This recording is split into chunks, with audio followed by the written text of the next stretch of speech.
क्या हाल चाल है बच्चों? कैसे हैं आप सब लोग? बढ़िया, सब मजे में। तो दोस्तों, पिछली क्लास में अपन लोगों ने पीरियोडिक प्रॉपर्टीज के पीवाई क्यूज को डिस्कस किया था और आज अपन उसी सीरीज का अगला वीडियो लेकर आए हैं, केमिकल बॉन्डिंग। दोस्तों, केमिकल बॉन्डिंग मेरा बहुत ही दिल के करीब चैप्टर है, पसंदीदा चैप्टर है। आईयूसी इनऑर्गेनिक केमिस्ट्री की जो बुनियाद होती है, जो फाउंडेशन होती है, उसमें केमिकल बॉन्डिंग का बहुत बड़ा रोल है। तो बॉन्डिंग केमिस्ट्री में भी इंपॉर्टेंट है और लाइफ में भी इंपॉर्टेंट है कि नहीं? तो दोस्तों, आज अपन इसी का केमिकल बॉन्डिंग के पीवाई क्यूज को अपन डिस्कस करने वाले हैं। ठीक है, आप लोगों से रिक्वेस्ट है कि हर क्वेश्चन जब स्क्रीन पर आए तो आप लोग वीडियो को पॉज करेंगे, उस क्वेश्चन को खुद से सॉल्व करने की कोशिश करेंगे और उसके बाद ही उसका सॉल्यूशन दिखेंगे, उसका थॉट प्रोसेस दिखेंगे। अपने को आपका और मेरा थॉट प्रोसेस मिलाने की कोशिश करनी है। ठीक है, बहुत कम दिन बच गए हमारे पास एग्जाम में और अपने को यही लास्ट टाइम है, पूरा गेयर अप करना है, पूरा पेस में काम करना है। चलिए शुरू करते हैं चीजों को। तो केमिकल बॉन्डिंग में आज हम लोग डिस्कस करने वाले हैं पी वाई क्यूज को, केमिकल बॉन्डिंग के पी वाई क्यूज जितने भी हैं, साथ ही साथ मॉलिक्यूलर इनऑर्गेनिक केमिस्ट्री, किसी कंपाउंड के स्ट्रक्चर्स, उन सब चीजों की बात करेंगे। केमिकल बॉन्डिंग में किन किन टॉपिक्स पे क्वेश्चंस देखने को मिले हैं। दोस्तों, अगर हम कोवेलेंट कंपाउंड्स की बात करें या कोवेलेंट बॉन्डिंग की बात करें तो कोवेलेंट में जो क्वेश्चंस हमें देखने को मिले हैं वो एमओटी, आप लोग जानते हैं, एमओटी मॉलिक्यूलर ऑर्बिटल थ्योरी से देखने को मिले हैं। साथ ही साथ कुछ सवाल अपने को वेस्पर और वीबीटी से भी देखने को मिले हैं। ठीक है, एक आध सवाल फॉर्मल चार्ज के ऊपर भी है, फॉर्मल चार्ज के ऊपर भी पूछा गया है। उसके बाद और सवाल कहां से पूछे गए हैं? आपको याद होगा कोटा फैक्ट्री में बताया गया था बनाना बॉन्ड, कभी नाम सुना है आपने उसका? नाम तो सुना ही होगा, एग्जाम देने जा रहे हो अब। बनाना बॉन्ड के ऊपर भी सवाल आया हुआ है, उसको भी हम लोग डिस्कस करेंगे। और कुछ सवाल और भी हैं। अगर हम बात करें आयोनिक वाले पार्ट से तो फजान्स रूल आप सबने पढ़ रखा है। फजान्स रूल, इसके एप्लीकेशन, एक सवाल दिखा है अपने को सॉल्युबिलिटी के ऊपर। ठीक है, उसके बाद अगर अपन बात करें और कहां से सवाल आए हैं sir, covalent character, ionic character को कंपैरिजन का लेके भी कुछ कुछ सवाल अपने को देखने को मिले हैं। तो बेसिकली फजान्स रूल का हम लोग यूज ही उसी लिए करते हैं। तो covalent character versus ionic character, इसके ऊपर बातचीत हो रखी है। साथ ही साथ सिलिकन। ठीक है, सिलिकन के ऊपर भी सवाल हम लोग बच्चों को पढ़ाते हैं, सिलिकन है ना, तो सिलिकन के ऊपर कुछ सवाल देखने को मिले हैं। और एल्यूमिनो सिलिकेट, जिसको आप लोग प्यार से जियोलाइट भी बोलते हैं, उसके ऊपर भी अपने को सवाल देखने को मिले हैं। ठीक है, तो ये मैंने आपके सामने कुछ टॉपिक्स के बारे में बात की। जब हम क्वेश्चन को डिस्कस करेंगे, अराउंड 1.5-2 घंटे का हो सकता है सेशन हुई हमारा। कुल मिला के बहुत बड़ा चैप्टर है, लगभग 60+ क्वेश्चन यहाँ हम डिस्कस करने वाले हैं। ठीक है, तो एकदम इत्मीनान से साथ साथ में क्वेश्चन सभी को सॉल्व करना है। कसम खा लो रे, कसम खा लो। आओ शुरू करते हैं। पहला सवाल, choose the correct statements regarding zeolites. Silicon atoms are replaced by aluminium atoms in the zeolite. The pores and the cavities of the zeolites as well as size and shape of reactant decides the reactions taking place in the कुछ लिखा हुआ है। The cracking of, दोस्तों ये जो सवाल है मैं आपको बता दूं, दिस इज मल्टी करेक्ट है। तो वीडियो पॉज करो, क्वेश्चन को सॉल्व करो, वीडियो पॉज कर लो, क्वेश्चन को सॉल्व कर लो और देखो कितनों का सही हो पाता है। ठीक है, कितनों का सही हो पाता है मेरे भाई। अगर मैं एनसीईआरटी के बारे में बात करूं कि एनसीईआरटी में जियोलाइट के रिगार्डिंग क्या क्या चीजें अपने को बताई गई हैं, आओ देख लेते हैं, आओ उसको भी देख लेते हैं। सबसे पहला चीज ये होता है क्रिस्टलाइन सॉलिड। क्या होता है सारे बोलो? अरे सारे जहां जहां बैठे हो बोल दो, तुम्हारी आवाज नहीं सुनाई दे रही है मुझे, जोर से बोलो। घर वालों को पता लगना चाहिए कि पढ़ाया जा रहा है, क्वेश्चन डिस्कस करवाए जा रहे हैं। Crystalline solid. दूसरी चीज जो इसके बारे में लिखा होता है, दैट इज मेरे भाई एल्यूमिनो सिलिकेट्स होते हैं। एल्यूमिनो सिलिकेट्स, सर क्या होता है सर ये एल्यूमिनो सिलिकेट का क्या मतलब है सर? क्या मतलब होता है इसका बता देते हैं यार। देखो, क्या तुम्हें SiO2 का स्ट्रक्चर याद है? अबे बोल दो, SiO2 का स्ट्रक्चर याद है? तुमने पढ़ रखा है कि सर जी SI होता है 1O 2O 3O 4O। Sir आपने तो ये 4O लगा, बे गधों, यहां ध्यान दे दो, दे दो। ये इस तरीके से 3D नेटवर्क सॉलिड, तुमने कुछ तो ऐसा पढ़ा होगा। कभी तो ऐसा पढ़ा होगा कि इस तरीके से 3D नेटवर्क सॉलिड बनता है SiO2 में, है कि नहीं? कुछ याद आ रहा है? और ये कहानी चलते ही जाएगी, जगह नहीं मिल रही, ऐसे चलते जाएगा। तो अगर तुम यहां पर कुछ सिलिकॉन के एटम को रिप्लेस कर दोगे एल्यूमिनियम के द्वारा, सिलिकॉन के एटम अगर तुम रिप्लेस कर दोगे एल्यूमिनियम के द्वारा, तो देखो ध्यान से, मान लो मैंने इस वाले सिलिकॉन को मिटा दिया और यहां मैंने लिख दिया aluminium, Al minus, minus sign के साथ आ गया। तो now this became alumino silicate. क्या बन गया सारे बोलो? Alumino silicate. ये फंडा इसलिए बता रहा हूं कि लास्ट ईयर ये सवाल आया था अपने पास, लास्ट ईयर आया था, तो उसने ये चीजें पूछी थी। इस साल वो ये भी तो पूछ सकता है कि जियोलाइट में कौन कौन सी लिंकेज पाई जाती है, कौन कौन सी लिंकेज। तुमने स्ट्रक्चर देख लिया है और भगवान ने तुम्हें थोड़ा सा तो भेजा, दे के ही भेजा होगा, है कि नहीं? तो अगर हम एल्यूमिनो सिलिकेट की बातचीत करें तो कौन कौन से लिंकेज पाई जा सकती हैं? तो सर सिलिकेट था तो SiO Si, ये लिंकेज तो मिलने के चांसेस सर होंगे ही होंगे। सर आपने ये भी बोला कि कुछ सिलिकॉन को हमें रिप्लेस, कुछ सिलिकॉन को अपने को रिप्लेस करना है, किसके द्वारा? एल्यूमिनियम के द्वारा। एल्यूमिनियम के द्वारा रिप्लेस करना है तो यहां पर कुछ ऐसा भी देखने को मिल सकता है कि नहीं? और ये संभावना भी तो है, बोलो, ये भी तो पॉसिबिलिटी सकती है। अगर हमने दो आजू बाजू के सिलिकॉन हटा दिए, जैसे मान लो हमने क्या किया, हमने अगर यहां वाला ये भी सिलिकॉन हटा दिया, हमने यहां पर भी एल्यूमिनियम लगा दिया, तो देख लो तो क्या लिंकेज आ जाएगी आपके पास? AlOAl, है कि नहीं? तो भैया ये सारी संभावनाएं हो सकती हैं इसके अंदर। तो क्रिस्टलाइन सॉलिड है, एल्यूमिनो सिलिकेट है, इन दोनों पॉइंट में किसी भी बच्चे को कोई प्रकार की दिक्कत मेरे भाई नहीं होनी चाहिए। जियोलाइट का जो एग्जांपल हमारे एनसीईआरटी में दिया हुआ है ZSM5 दिया हुआ है, ZSM5। उसके बाद एनसीईआरटी में भी लिखा होता है कि भैया ये होते हैं शेप सेलेक्टिव कैटलिस्ट। क्या होते हैं? बोलो, शेप सेलेक्टिव कैटलिस्ट। और एनसीईआरटी में भी लिखा हुआ है, सब कुछ एनसीईआरटी में तो लिखा ही हुआ, सर क्यों बात कर रहे हो? पोरस भी होते हैं। तो भैया चार बातें याद रखनी है। पहली बात क्या बोली मैंने, बताओ? क्रिस्टलाइन सॉलिड होता है, एल्यूमिनो सिलिकेट भी होता है, शेप सिलेक्टिव कैटलिस्ट भी होता है, पोरस भी होता है। अब आओ पढ़ लेते हैं। Silicon atoms are replaced by aluminium atoms, बिल्कुल सही लग रहा है, अच्छा लग रहा है पढ़ने में। The pores and cavities, porous है, और ये उसका इंपॉर्टेंट काम होता है कि वो चीजों को बेसिकली डिस्टिंग्विश करने के काम भी आता है। मॉलिक्यूलर सीव्स, मतलब जैसे मान लो, एग्जांपल दे रहा हूं, समझो, जैसे मान लो कि उसमें इस तरह का एक छोटा सा पोर बना हुआ है, स्ट्रक्चर 3D स्ट्रक्चर में छोटा सा एग्जांपल ले रहा हूं, एक पोर, ऐसा छेद बना हुआ है।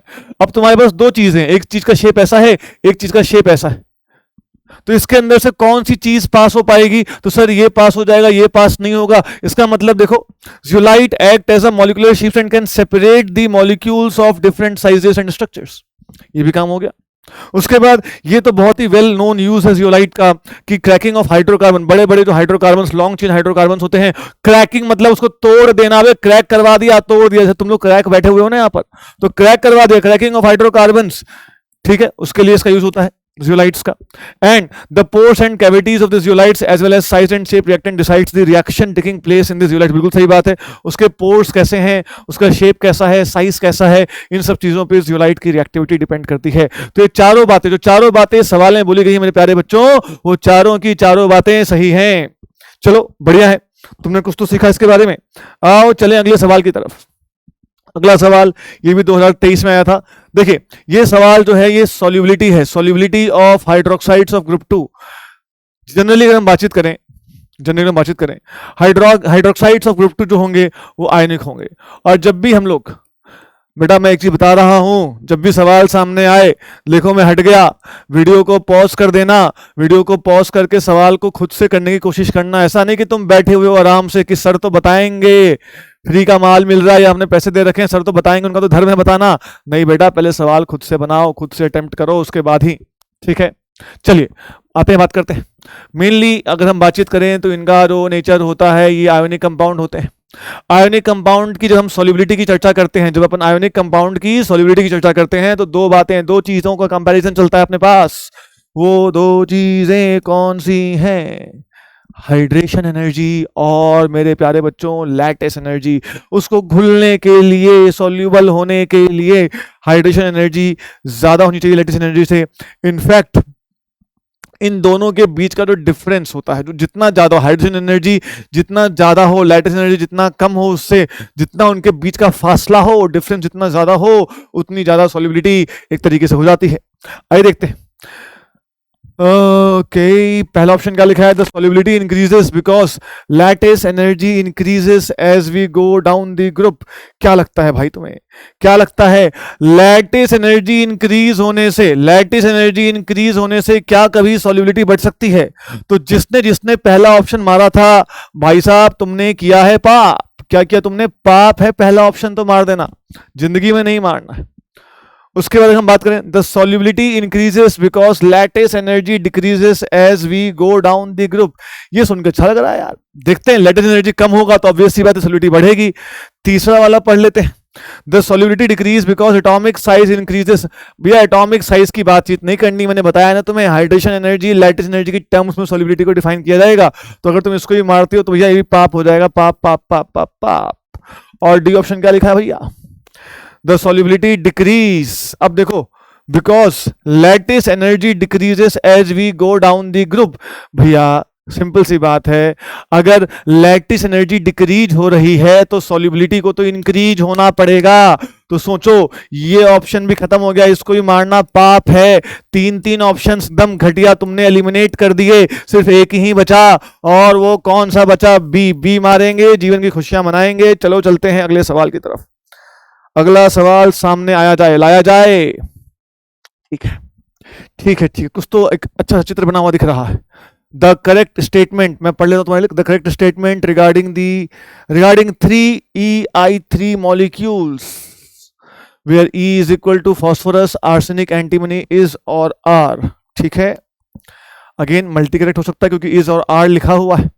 These compounds are formed by mutual sharing of electrons and hence considered as covalent compounds. ठीक है, Pi3 is most susceptible towards hydrolysis in water to give phosphorus acid. Sbi3 has highest boiling point among all. In ASI3 there is a least repulsion between bond and lone pair and thus largest IEI angle. आओ देख लेते हैं यार, देख लेते हैं। पहले मैं तुम्हारे सामने Pi3 की बात करूं।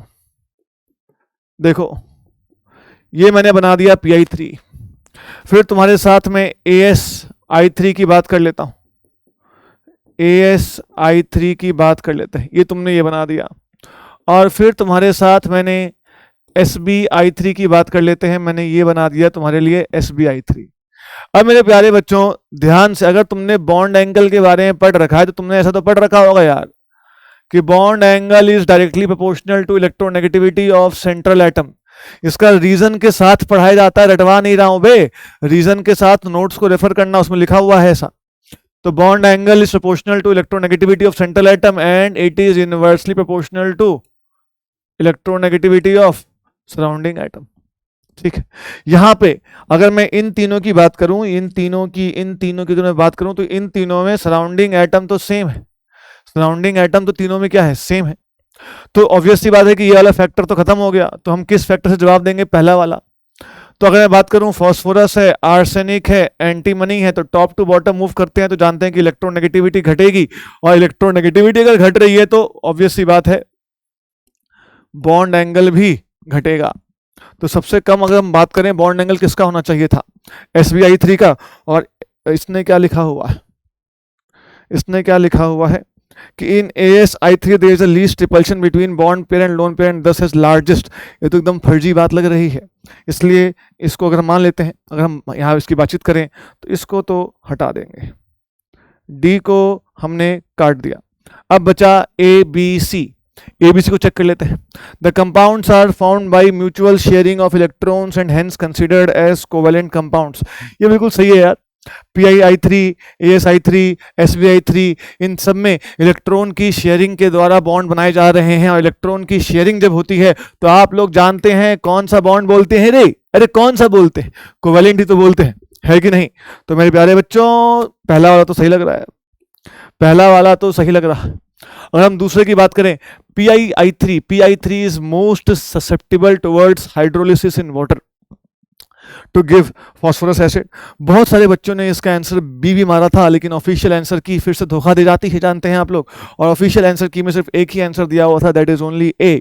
ठीक है, बहुत सारे बच्चों को ऐसा लगा कि जिस तरीके से हम लोग बताते हैं क्लास में भी कि आर्सेनिक क्लोराइड,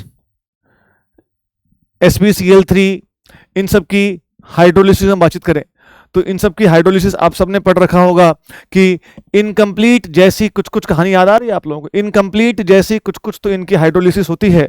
ठीक है, और वही फंडा उन्होंने यहाँ पे लगा दिया कि हाँ ठीक है, जैसे PCl3, तो PCl3 की सर पूरी हाइड्रोलिसिस हो जाती है, मिलता है अपने को H3PO3 और साथ में मिलता है HCl। तो सेम बच्चों ने सोचा कि यहां भी वैसे चलेगा और उन्होंने बी भी मार दिया इसका, बट अगेन आंसर की में सिर्फ ए दिया हुआ था। और जो सी ऑप्शन है, SbI3 has highest boiling point amongst all. दोस्तों ये कुछ ऐसे ऑप्शंस हैं जिससे आपको बेसिकली हम बातचीत करें तो इनऑर्गेनिक केमिस्ट्री से जो अंदर की जो भावना आती है सर, इनऑर्गेनिक केमिस्ट्री क्यों रटवाया जा रहा है हमें, तो ये एक आध सवाल ऐसे आएंगे ही आएंगे जो आपको परेशान कर सकते हैं। यहीं पे अपने को थोड़ा सा अवेयर होना है कि नहीं, इन सवालों को छोड़ के जो अच्छा सवाल है, जो आसान सवाल है, जिसमें हमारा टाइम कम लगेगा, अबे टाइम का खेल है, टाइम का जिसमें टाइम कम लगेगा उसको बना लिया जाए। ठीक है, ये वाला स्टेटमेंट भी इनकरेक्ट है। अगर हम बातचीत करें यहां पर तो हमारे पास PI3 है, ठीक है, इसके बाद ASI3 है, इसके बाद SbI3 है। हमें बॉइलिंग पॉइंट कंपेयर करना है तो हमें लगता है कि भैया SbI3 में पोलैरिटी जो है वो सबसे ज्यादा हो रही होगी, तो ऑब्वियस सी बात है कि उसका बॉइलिंग पॉइंट जो है सबसे ज्यादा होना चाहिए, लेकिन ऐसा नहीं है। इसका होता है 403 डिग्री सेंटीग्रेड और इसका होता है 401 डिग्री सेंटीग्रेड। अगेन आपको डेटा याद नहीं रखना है दोस्तों, ये ऐसा सवाल था जो दिया ही गया था कि गलत हो बच्चों का और बच्चे अपना टाइम इसमें खराब करें।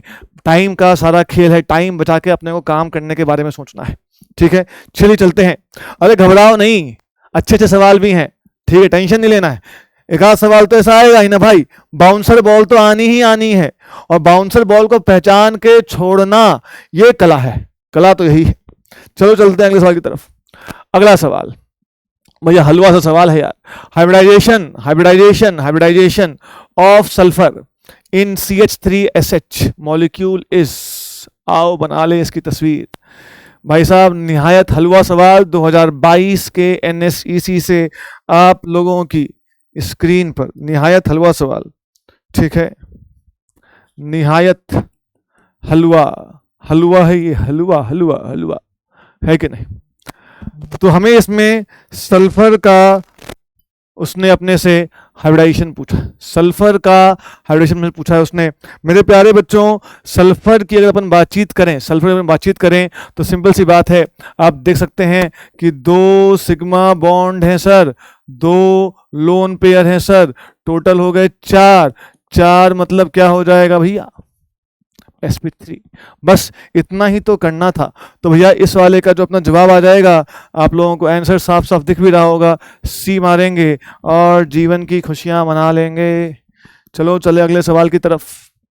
अगला सवाल ये बढ़िया सवाल है, थोड़ा टाइम लो, थोड़ा पढ़ो इसको, देखो तुम्हारे क्या ख्याल हैं इसके बारे में, देख लो अच्छे से तुम्हारे क्या ख्याल हैं इस सवाल के बारे में। कुछ कंपाउंड्स लिखे हैं, acetal, silicones, ferrocene, glyoxal, ethyl acetate, gammexane, और लिखा है कि इसमें किसमें तुम्हें एलिमेंट के साथ ऑक्सीजन का डबल बॉन्ड ओ दिखाई नहीं देगा, है कि नहीं। बढ़िया सवाल, अच्छा सवाल, 2022 के NSEC में देखने को मिला अपने को। टाइम कंज्यूमिंग सवाल है, तुम्हें हर एक का स्ट्रक्चर भी तो पता होना चाहिए। आओ बात कर लेते हैं, मैं मान के चल रहा हूं कि तुमने थोड़ी बहुत बुद्धि लगा दी है। एसिटल तुम्हें कहां टकराया है बताओ मुझे, एसिटल तुम्हें कहां टकराया है। एल्डिहाइड एंड कीटोन नाम का एक छोटा सा चैप्टर है कि नहीं, छोटा सा चैप्टर है एल्डिहाइड एंड कीटोन नाम का, एक क्लास 12 पार्ट 2 NCERT देखो, उसमें एसिटल कीटल सब लिखा हुआ है, हेमी एसिटल हेमी कीटल सब कुछ बताया गया, सब पढ़ाया गया है तुम लोगों को। तो देख लो भैया, एसिटल एसिटल एसिटल एसिटल कैसे होता है एसिटल। ये देखो, जब तुम्हारा एक एल्डिहाइड, क्या हो जा रहा है रे बाबा, जब तुम्हारा एल्डिहाइड तुम्हारे फेवरेट कंपाउंड तुम्हारे फेवरेट कंपाउंड अल्कोहल के साथ रिएक्ट करता है और रिएक्शन पूर्ण रूप से अगर हो जाएगी, मैकेनिज्म वगैरह अपन डिस्कस नहीं कर रहे हैं अभी, तो ये कंपाउंड मिलता है। ये मिल गया अपने को acetal, this is called as acetal. तो अब मुझे बताओ, क्या एसिटल के अंदर कार्बन और ऑक्सीजन का डबल बॉन्ड ओ है क्या? नहीं सर, नहीं है। इसका मतलब हमारे वाले ऑप्शन में अगर हम बातचीत करें, तो मेरे प्यारे बच्चों, पी तो होना ही चाहिए। पी तो कहाँ है लिखा? नॉट लिखा है, नॉट। पी तो होना ही चाहिए। इसमें पी दिख रहा है, इसमें पी दिख रहा है, इसमें पी दिख रहा है, काट दो इस ससुरा को, काट दो, मतलब सी तो नहीं होगा। सिलिकॉन्स की बात करें, मैंने कुछ देर पहले बताया कि सिलिकॉन्स पे भी सवाल आए हुए हैं, तो सिलिकॉन से हम बातचीत करें तो क्या तुम्हें याद है इसका स्ट्रक्चर? सिलिकॉन तो पॉलीमर जैसा बनता था सर जी, इस तरीके से हमने सिलिकॉन बना दिया। तो सिलिकॉन के अंदर हम बातचीत करें तो सिलिकॉन के अंदर देखो ये रहा, इसमें क्या सिलिका और ऑक्सीजन का डबल बॉन्ड ओ है क्या? नहीं है, मौजूद ही नहीं है। इसका मतलब हमारे आंसर में क्यू भी होना चाहिए। पी क्यू दिख रहा जी, इसको काट दो, इसको भी काट दो। अब हमारा या तो बी होगा, या तो बॉम्बे, या तो दिल्ली। देख लो, पी क्यू आर, वहां एस लिखा है, यहाँ यू लिखा है, तो अपन एस और यू को चेक कर लेते हैं और कुछ नहीं करना। अरे ग्लाइऑक्सल तो पता है अपने को कि नहीं पता है बाबा? ये लो, बन गया ग्लाइऑक्सल, साफ सी डबल बॉन्ड ओ दिखाई दे गया। और अगर सी डबल बॉन्ड ओ दिखाई दे गया, इसका मतलब ग्लाइऑक्सल तो आंसर में नहीं होना चाहिए। तो ये काट दो, तो सिर्फ एक आएगा अपना आंसर, दैट इज डी। बाकी कंपाउंड के बारे में बता दूं, आपने पढ़ रखा होगा, फेरोसीन सैंडविच कंपाउंड है, कोऑर्डिनेशन केमिस्ट्री जाके चेक करना, वहां आपको मिलेगा। इसमें आपका आयरन जो होता है वो आपका मेटल होता है, सेंट्रल मेटल, फेरोसीन में, ठीक है। इथाइल एसीटेट आप जानते हैं, C double bond O linkage उसमें आ ही जाएगी। और गैमेक्सीन को पहचानते हो कि नहीं पहचानते? बताओ, गैमेक्सीन। अरे भैया, गैमेक्सीन से तुम्हें खतरा हो सकता है, खतरा। क्यों खतरा हो सकता है गैमेक्सीन से? क्योंकि गैमेक्सीन एक इंसेक्टिसाइड है, मार देगी तुम्हें, अबे मार देगी तुम्हें गैमेक्सीन। ये लो तुम्हारे लिए बना दिया, ठीक है। तो भैया ये रहा तुम्हारे पास, ये 3Cl2 आएगा। तो हमारे पास इसका आंसर जो है दैट इज दिल्ली, और खुशियां मनाएंगे। चलते हैं अगले सवाल की तरफ। अगला सवाल कैसे आएगा बे? ये आ गया, the set in which all the species. आसान सा सवाल, MOT टॉपिक से लेकर और थोड़ा बहुत कॉमन बुद्धि लगाने वाला सवाल है। देख लो बन जाएगा कि नहीं बनेगा। देख लो, diamagnetic, all the species are diamagnetic. एक बच्चा जो है वो इसमें आराम से सबका लिखेगा, sigma 1s sigma star 1s, time खराब करेगा। अब इतना टाइम नहीं खराब करना। NO दिख गया मुझे, NO इलेक्ट्रॉन की संख्या 15, और इलेक्ट्रॉन मॉलिक्यूल है। और इलेक्ट्रॉन मॉलिक्यूल में मेरे प्यारे बच्चों, क्या तुम कभी जोड़ा बना सकते हो? क्या कभी तुम सारों को पेयर कर सकते हो? जोड़ा पेयरिंग कर सकते हो क्या? 15 इलेक्ट्रॉन की पेयरिंग कैसे करोगे? नहीं हो पाएगा। इसका मतलब कि ये नहीं होने वाला है। यहां देखो O2+ लिखा हुआ है, O2+ मतलब अगेन कितने इलेक्ट्रॉन हो जाएंगे? 15 इलेक्ट्रॉन। तो इसका मतलब ये भी आंसर नहीं होगा। तो ए भी काट दिया अपन ने, ए भी काट दिया, बी भी काट दिया। लाइफ ऐसी चलने वाली है भाई। और क्या तुम्हें दिख रहा है कि सी भी तो कटेगा सर? अगर आपने ए काटा, बी काटा, तो सी भी काट दो, क्योंकि सी में O2- दिख रहा है। तो बस मारेंगे और खुशियां मनाएंगे। मैं चाहता हूं कमेंट सेक्शन में तुम मुझे इन तीनों का बॉन्ड ऑर्डर बताओगे जल्दी से। कमेंट सेक्शन, वीडियो पॉज करो, कमेंट में टाइप करो कि हाँ सर बॉन्ड ऑर्डर ये होने वाला है। Bond order of C2, bond order of O2- and bond order of NO+। आगे सवाल भी आएगा। चलो अगले सवाल को देखते हैं बच्चा। The most stable Lewis structure of N2O, most stable Lewis structure of N2O कौन सा होने वाला है? देखो यार, कुछ स्ट्रक्चर को तो गोली मार देनी चाहिए, गोली धाएं से गोली मारनी चाहिए। जैसे अगर हम बातचीत करें तो बी वाले को तो गोली मार दो। ऑक्सीजन के 4 बॉन्ड दिखाई दे रहे हैं इस तरीके से। ऑक्सीजन सर जी 2 बॉन्ड बनाता है, और ये 4 किस तरीके से दिखाए गए हैं, कुछ इसमें मजा ही नहीं आ रहा देख के। मतलब इलेक्ट्रॉन कहाँ गए कुछ पता ही नहीं चल रहा है। ठीक है। और सवाल बनाने का मजा तो तभी है जब तुम्हें खुद से N2O का स्ट्रक्चर आता हो। ठीक है, ये देखो, ये देखो, ये तो N2 है, इतना तो पहचानते हो। और ये रहा ऑक्सीजन, ये रहा ऑक्सीजन, देख लो ध्यान से, देख लो ध्यान से, ऑक्सीजन का ऑक्टेट इनकम्प्लीट है और नाइट्रोजन उसको अपना इलेक्ट्रॉन दे देगा इस तरीके से। और तो तुम्हारे पास जो स्ट्रक्चर दिखाई देगा, तुम्हें देखो, तुम्हारे पास जो तुम्हें स्ट्रक्चर दिखाई देगा, ये वाला बॉन्ड कोऑर्डिनेट दिखा देते हैं और ये इस तरीके से दिखा देते हैं। This is the structure of N2O। और ऐसा मिलता जुलता स्ट्रक्चर अपने को यहाँ पे दिल्ली में दिखाई दे रहा है। ऐसे लगभग 100-150 स्ट्रक्चर्स की तुम्हें प्रैक्टिस करवाई गई है केमिकल बॉन्डिंग में। तो कोई बड़ी बात नहीं है मेरे भाई, इस तरीके से इस सवाल को बना लेंगे अपन। चलते हैं अगले सवाल की तरफ।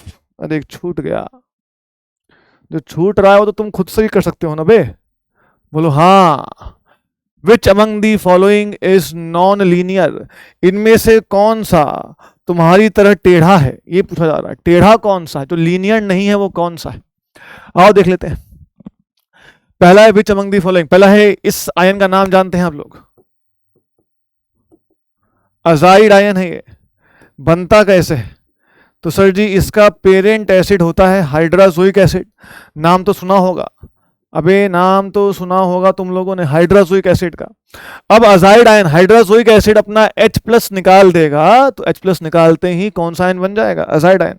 तो कुछ नहीं करना है अपने को, हाइड्राजोइक वाले का H+ निकाल दो और यहां बना देंगे अपन माइनस साइन, है ना यार, इतना ही तो करना है, यहां minus. This is the structure of azide ion. Clf2-, Clf2-, थोड़ी सी बुद्धि लगाना, थोड़ी सी बुद्धि लगाना। आओ इसका पहले लुईस डॉट बना लेते हैं। लुईस डॉट तो कुछ ऐसा बन जाएगा इसका, Clf2-, तभी मैंने क्लोरीन के आसपास 8 इलेक्ट्रॉन दिखा दिए। और अगर तुम इसकी फोटो बनाओगे सुंदर सी, तो तुम्हें आती भी होगी, ये कुछ इस तरीके से बन जाएगी। तो हाँ भैया, लीनियर तो दिखाई दे रहा है। सिमिलरली Br3-, I3-, इन सब से भी तो तुम्हारा पाला कभी ना कभी पड़ा ही होगा, सीधे काम कर रहे हैं। बोलो ये ऐसा बनेगा, I3- भी ऐसा ही बनता था, याद करो बे, वो भी सिखाया हुआ है। तो भैया जी ये ऐसे बन गया, माइनस चार्ज यहां दिखा दिया। अगला लिखा है BrCl2+, BrCl2+, मतलब ब्रोमीन के आसपास अपन सिर्फ कितने इलेक्ट्रॉन डालेंगे इस बार? 6। 7 के बदले 6 इलेक्ट्रॉन डाल दिए, पॉजिटिव चार्ज है। क्लोरीन, क्लोरीन एक ये ले जाएगा, अपना 8 पूरा कर लेगा, ये भी अपना 8 पूरा कर लेगा, 2 लोन पेयर आ जाएंगे। ऐसे है कि नहीं, है कि नहीं मेरे भाई? कुछ इस तरीके से 1 2 3 4 5 6, ठीक है, तुम्हें इस तरीके से ये दिखाई देगा। और अब अगर हम इसकी बातचीत करें तो तुम जानते हो कि सर जी टेढ़ा टेढ़ा टेढ़ा बनेगा ये इस तरीके से, ये लो। तो इनमें से कौन सा तुम्हारी तरह टेढ़ा है, जो सीधा नहीं है, नॉन लीनियर है? तो दिख गया सर जी, है ना, वो होने वाला है डेली डेली डेली डेली। टेढ़ा है, बेंट शेप दिखाई दे रही है अपने को, ClBrCl बेंट शेप की तरह दिखाई दे जाएगा। बस इतना ही तो करना था। चलो चलते हैं अगले सवाल की तरफ। अगला सवाल, अगला सवाल, among the following pairs the one in which both the compounds as pure liquid, बेटा ये बहुत ही महत्वपूर्ण शब्द है, as pure liquid can show significant, ये भी अच्छा शब्द है, सिग्निफिकेंट लिखा है, significant, significant auto ionisation. Significant auto ionisation किसमें होती है? अब जितना बच्चों को पता होता है, थोड़ा मैं बता दूं चीजों के बारे में। अपन सबने H2O को तो देखा हुआ है आयोनाइज होते हुए, और H2O जब आयोनाइज होता है तो H+ मिलता है, और साथ में क्या मिलता है? OH- मिलता है। लेकिन यहाँ वर्ड लिखा हुआ है सिग्निफिकेंट होना चाहिए ऑटोनाइजेशन।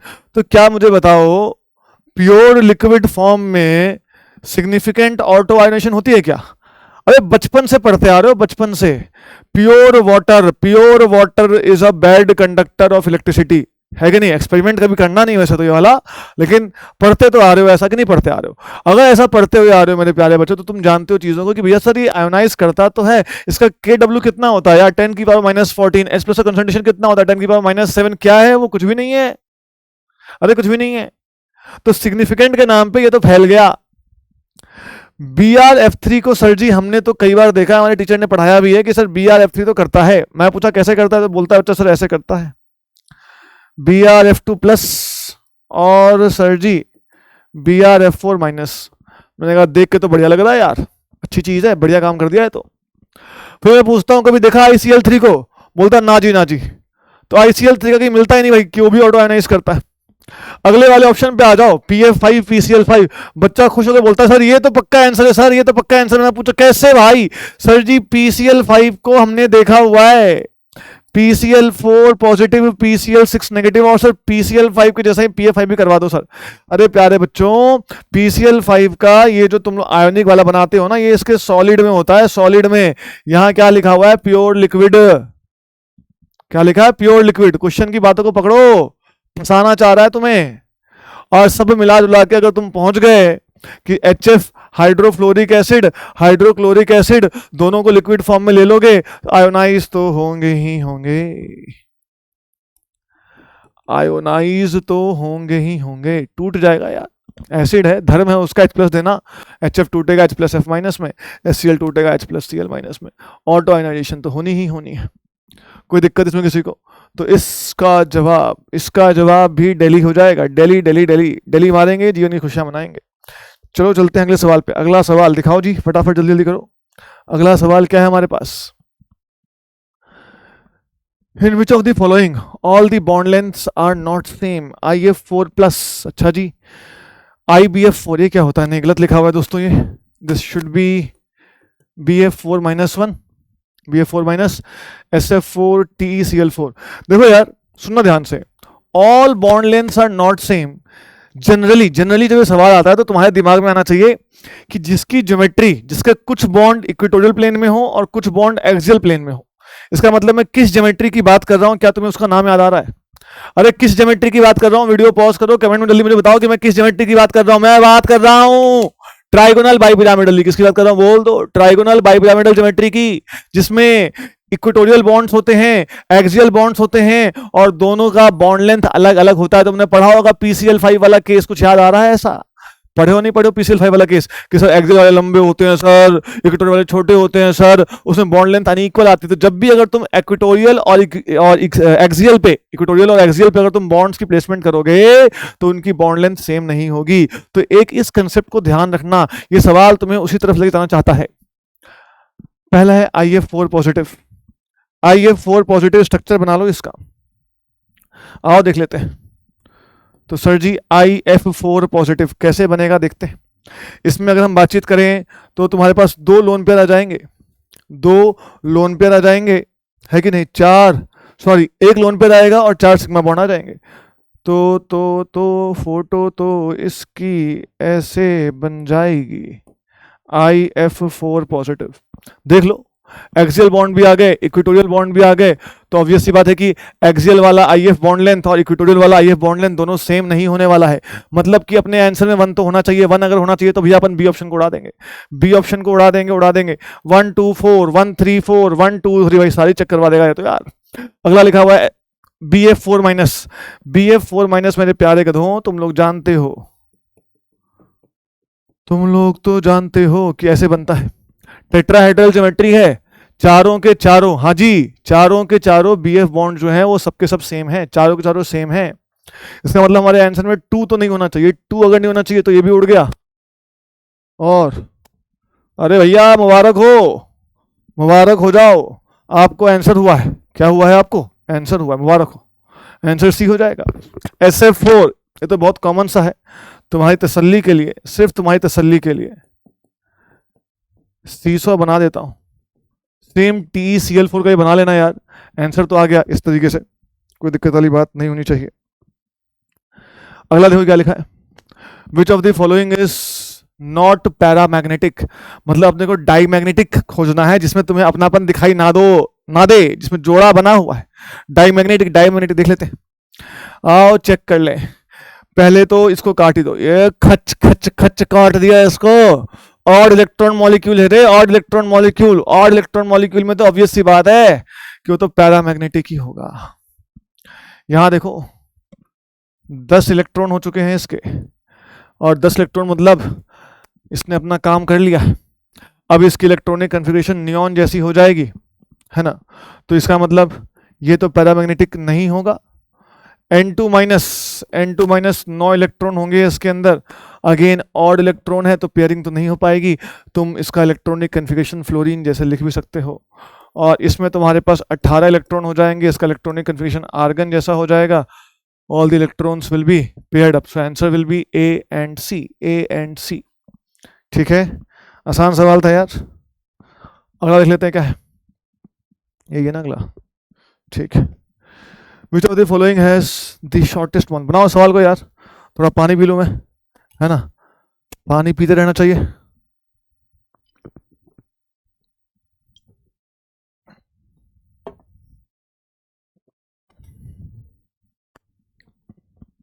हाँ जी, which of the following has the shortest bond length. बनाया आपने, देखो यार सिंपल सी बात है, यहां लिख देता हूं तुम्हारे लिए।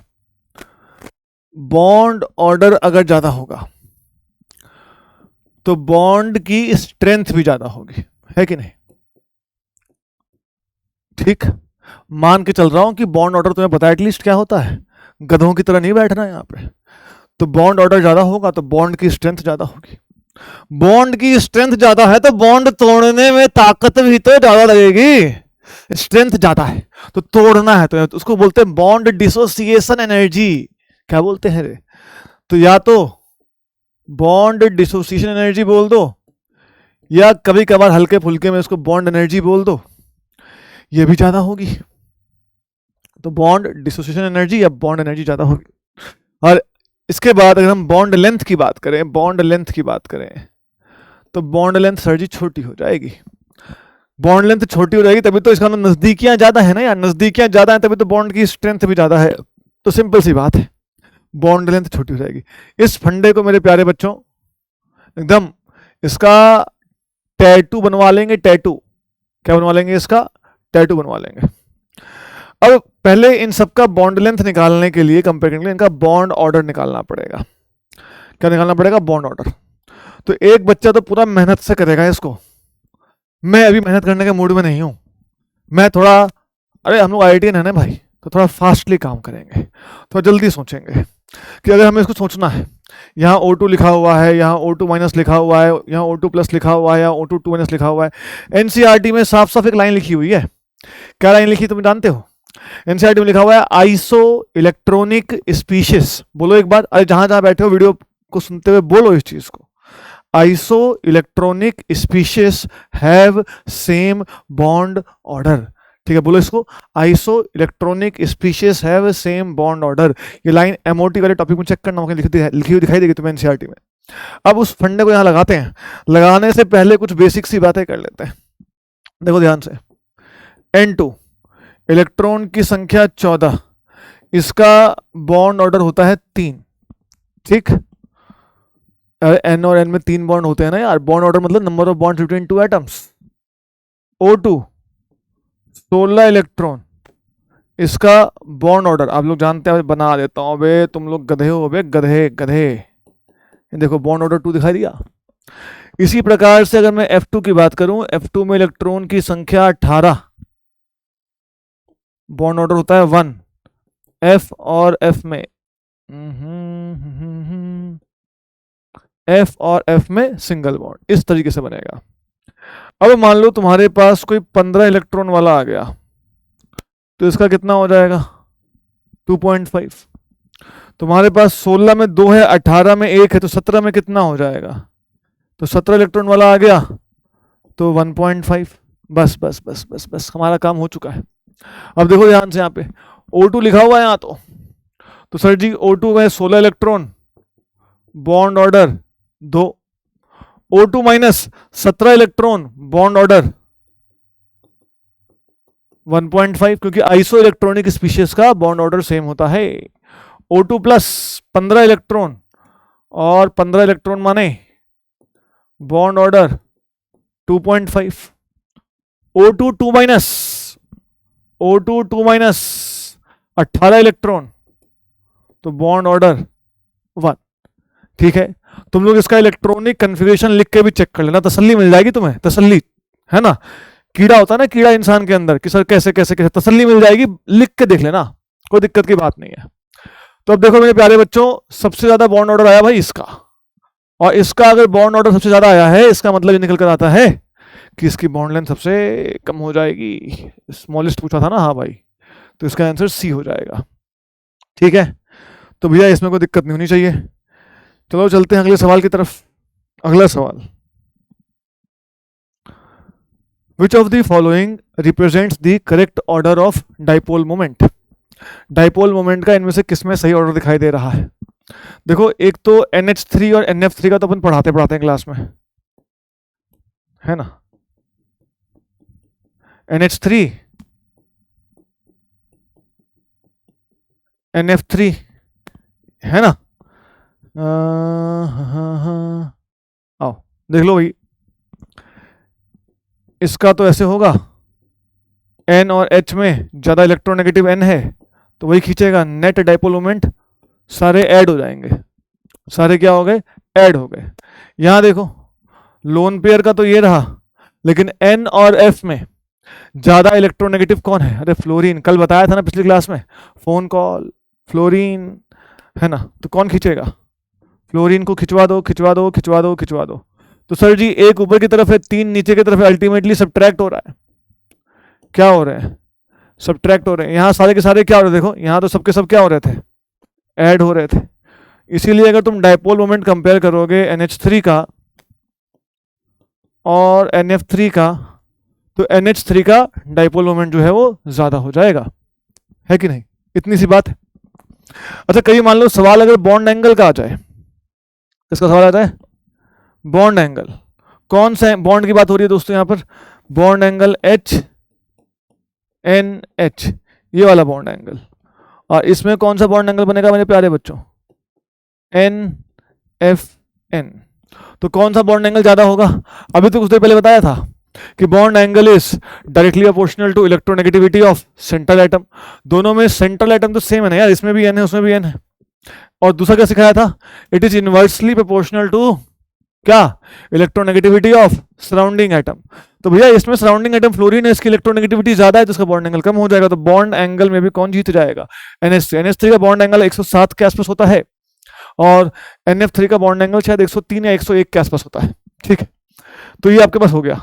तो इसका मतलब डाइपोल मोमेंट में NH3 NF3 से ज्यादा होना चाहिए था, यहां भी है यहां भी है, ये गलत हो जाएगा, डी तो गलत हो गया, और यहां भी है। अब वाटर की बात आती है, सर वाटर को कहां रखें, मेरे प्यारे बच्चों वाटर जो है वो पोलर सॉल्वेंट है, उसका डाइलेक्ट्रिक कांस्टेंट सबसे ज्यादा है, उसकी पोलैरिटी भी ज्यादा है, पढ़ा होगा आप लोगों ने ऐसा, डाइलेक्ट्रिक कांस्टेंट अराउंड 80-81 के आसपास होता है, हर चीज को अपने अंदर घोल लेता है, वेरी पोलर सॉल्वेंट। अब पोलर पोलर बोल ही रहे हो तो इसका मतलब उसकी पोलैरिटी ज्यादा है, पोलैरिटी ज्यादा है उसकी, तो डाइपोल मोमेंट भी तो ज्यादा होगा। ठीक है रे, अरे ठीक है।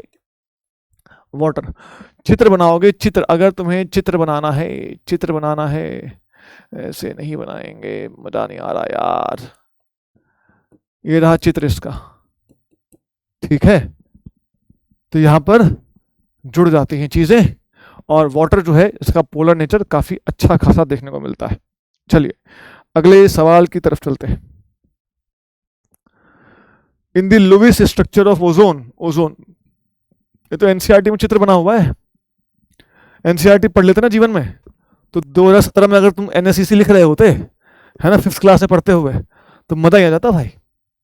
5th में पढ़ते होते, किसे पढ़ते, और छोटे होते क्या, और छोटे होते लगता है, 4 3 7 3rd 4th में, और देख लेते भाई साहब। चित्र जो है वो कुछ ऐसा सा बनता है, ठीक है, कोऑर्डिनेट बॉन्ड की कहानी में तो नहीं जा रहा मैं अभी, ऐसे बनेगा, ये लो। फॉर्मल चार्ज निकालने के लिए एनसीईआरटी में फॉर्मूला लिखा है, फॉर्मूला मुझे याद नहीं है, ऐसे निकालेंगे। Formal charge is a difference, किसके बीच का डिफरेंस आओ दिखा देते हैं, आओ तुम्हें दिखा दें, कोई फॉर्मूला नहीं चाहिए यार। It is the difference of valence electron and electron in its vicinity. हमें हर एक का ना विसिनिटी मार्क करना है। विसिनिटी मतलब क्या होता है? इलाका। जैसे कुत्तों का इलाका होता है ना, और कुत्ते अपना इलाका मार्क करते हुए घूमते रहते हैं, तुम्हें पता ही है। हाँ, तुम्हें तो पता ही होगा, है ना। वैसे ही हमें इनकी विसिनिटी मार्क करनी है, विसिनिटी। अब विसिनिटी मतलब क्या होता है भाई? इलाका। इलाका, उसका एरिया कौन सा है, किस इलाके में बात करनी है, वो अपने को मार्क करना है। अब यहां देखो ऑक्सीजन है, ऑक्सीजन, तो ऑक्सीजन का इलाका मार्क कर दो। अब ऑक्सीजन का इलाका कैसे मार्क करेंगे वो देखो, तो भैया ये देखो, समझ रहे हो? जो बॉन्ड है उसको दो बराबर हिस्सों में बांटना है। बॉन्ड में कितने इलेक्ट्रॉन सर जी? 2 इलेक्ट्रॉन, तो एक इलेक्ट्रॉन इस ओ के पास आ गया, एक उसके पास आ गया। यहां डबल बॉन्ड है तो डबल बॉन्ड में 4 इलेक्ट्रॉन, तो 2 इसके इलाके में आ गए और 2 उसके इलाके में आ गए। इस तरीके से मार्क करना है। सिमिलरली मैंने इसका इलाका बना दिया, देखो ये रहा, और सिमिलरली मैंने इसका इलाका बना दिया। हमें हर किसी का इलाका बना देना है। तो जो बॉन्ड है उसमें जो 2-2 इलेक्ट्रॉन है, हमें उसको इलाके वाइज डिवाइड कर देना है। इतना ही तो करना है, ठीक है, बहुत बढ़िया। अब मैंने क्या बताया कि valence electron, valence electron, valence electron minus electron in its vicinity. इस वाले ऑक्सीजन की बात करूं तो सर जी ऑक्सीजन के वैलेंस इलेक्ट्रॉन 6 होते हैं, और इसके इलाके में कितने इलेक्ट्रॉन है बे? इसके इलाके में कितने इलेक्ट्रॉन है? इलाके में कितने हैं? 6 ही दिख रहे हैं सर। तो 6 - 6 = 0। ये देखो, मैं इसको किसी और रंग से मार्क कर देता हूं अगर तुम्हें नहीं दिखाई दे रहा तो। चश्मा चश्मा, ये देखो, ठीक है, इलेक्ट्रॉन ये बनाए हुए थे। अब मैं इसकी बात करूं अगर, तो सर जी 6 होते हैं वैलेंस, और इसके इलाके में कितने दिखाई दे रहे हैं? 7 दिखाई दे रहे हैं। तो फॉर्मल चार्ज -1। और इसकी बात कर लो, 6 होते हैं, इलाके में 5 दिखाई दे रहे हैं, तो फॉर्मल चार्ज +1। बस इतना ही तो था। ए पे टिक मारेंगे, जीवन की खुशियां मनाएंगे और आगे बढ़ जाएंगे, ठीक है। चलो जी अगला सवाल, आओ देखते हैं अगला सवाल, है ना। तो assuming that Hund's rule, Hund's rule क्या पढ़ते हो उसको? हुंड हंड, जो पढ़ना है पढ़ो यार। हुंड्स रूल, कुछ लोग हंड्स रूल भी पढ़ते हैं, is violated by the diatomic molecule B2, ठीक है। B2 में अपने को हुंड्स रूल को वायलेट करवा देना है। हुंड्स रूल क्या बोलता है भैया? कि पेयरिंग तभी करानी है जब एक बार इक्वल एनर्जी वाले सिंगल फिल हो जाए, उसके बाद ही पेयरिंग करानी है। It's bond order and magnetic nature will be respectively. आओ B2 की बात करें। B2 मतलब इलेक्ट्रॉन की संख्या 10, है ना, और 10 इलेक्ट्रॉन में लिखो बे, लिखो sigma 1s2, sigma star 1s2, sigma 2s2, sigma star 2s2। अगर हुंड्स रूल वायलेट नहीं करवाना होता तब क्या आता बताओ? तब आता pi star 2px = pi star 2py 1 1। अगर हुंड्स रूल वायलेट नहीं करवाना होता, पर यहां तो बोल रहा है कि वायलेट करा दो, वायलेट करवा दो। इसका मतलब दोनों के दोनों इलेक्ट्रॉन यही फिल हो जाएंगे और यहां इलेक्ट्रॉन की संख्या 0 हो जाएगी। अब देखो हुंड्स रूल वायलेट हो गया, और जब हुंड्स रूल वायलेट हो गया तो कंपाउंड जो है वो डायमैग्नेटिक बन चुका है, क्योंकि सारे इलेक्ट्रॉन्स 2 2 2 2 सारे पेयर्ड अप हैं। तो जहां पैरा पैरा दिख जाए उसको तो काट ही दो। डाई दिख रहा है, और डाई ये भी हो सकता है, बॉन्ड ऑर्डर निकाल लेंगे। बॉन्ड ऑर्डर आप चेक कर लेना भैया, NB - Na/2 ये आ जाएगा 1। देखो ये कट गया, ये कट गया, 2 है, 2/2 1, आंसर ए मारेंगे और आगे चल पड़ेंगे यार, ठीक है। In ammonia the bond angle is 107.48 degree, while in SbH3 the bond angle is about 91 degree 18 minute, ठीक है। The correct explanation among the following is, बहुत बढ़िया बहुत बढ़िया बहुत बढ़िया। यहाँ देखो यार, मैं बताना चाहूंगा NH3 PH3 ASH3 and SbH3। एकदम ध्यान से बातों को सुनना, ध्यान से। इसकी हाइब्रिडाइजेशन होती है sp3, और आप मुझे बताइए, एकदम कहीं सर्च नहीं करना है, जो मन में आ रहा है ना, जो तुम्हें लगता है, वीडियो को पॉज करके कॉपी में सॉल्व करके कमेंट में आंसर लिखना है। आपको मुझे बताना है कि PH3 की हाइब्रिडाइजेशन क्या होगी। चलो मान रहा हूं सबने लिख दिया, वीडियो को पॉज करके। ASH3 SPH3 इन सब की अगर आपने sp3 लिखी है तो भैया कट गया आपका मार्क्स, कट गया मार्क्स जो है वो कट गया भैया। क्यों? इन सब में नो हाइब्रिडाइजेशन।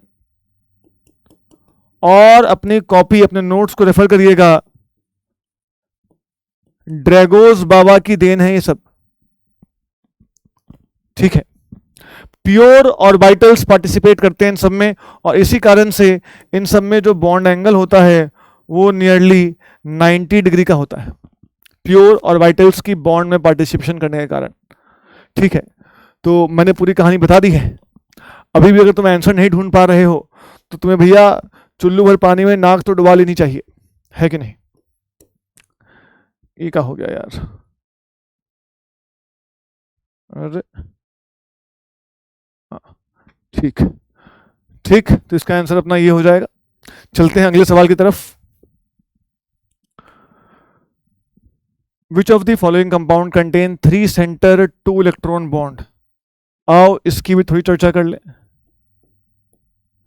बनाना बॉन्ड की बात हो रही, एकदम मेरी बातों को ध्यान से सुनना यार, इंपॉर्टेंट कंसेप्ट है, इस पे जेई एडवांस से भी कई बार सवाल आया हुआ है। कुछ चीज़ें सिखा रहा हूं, उससे क्वेश्चन सॉल्व हो जाएगा, भले ही तुम्हें इन सबका स्ट्रक्चर ना पता हो। जैसे BeF2N लिखा हुआ है, मतलब उसकी बहुत सारी यूनिट्स को जोड़ दिया गया है। Be ट्राई मिथाइल बेरिलियम लिखा हुआ है, BeCH3 थ्राइस एन, BeCl2N लिखा हुआ है, BeH2N लिखा हुआ है। इतने सारे इनका स्ट्रक्चर अपने को नहीं मालूम है ना, तो एकदम कुछ बेसिक बातें बताऊंगा, उससे क्वेश्चन सॉल्व हो जाएगा, यकीन मानो इस चीज का सीखना है। एक बात बताओ, लेकिन थोड़ा बहुत तो आना चाहिए ना यार, बहुत नहीं थोड़ा तो आना चाहिए।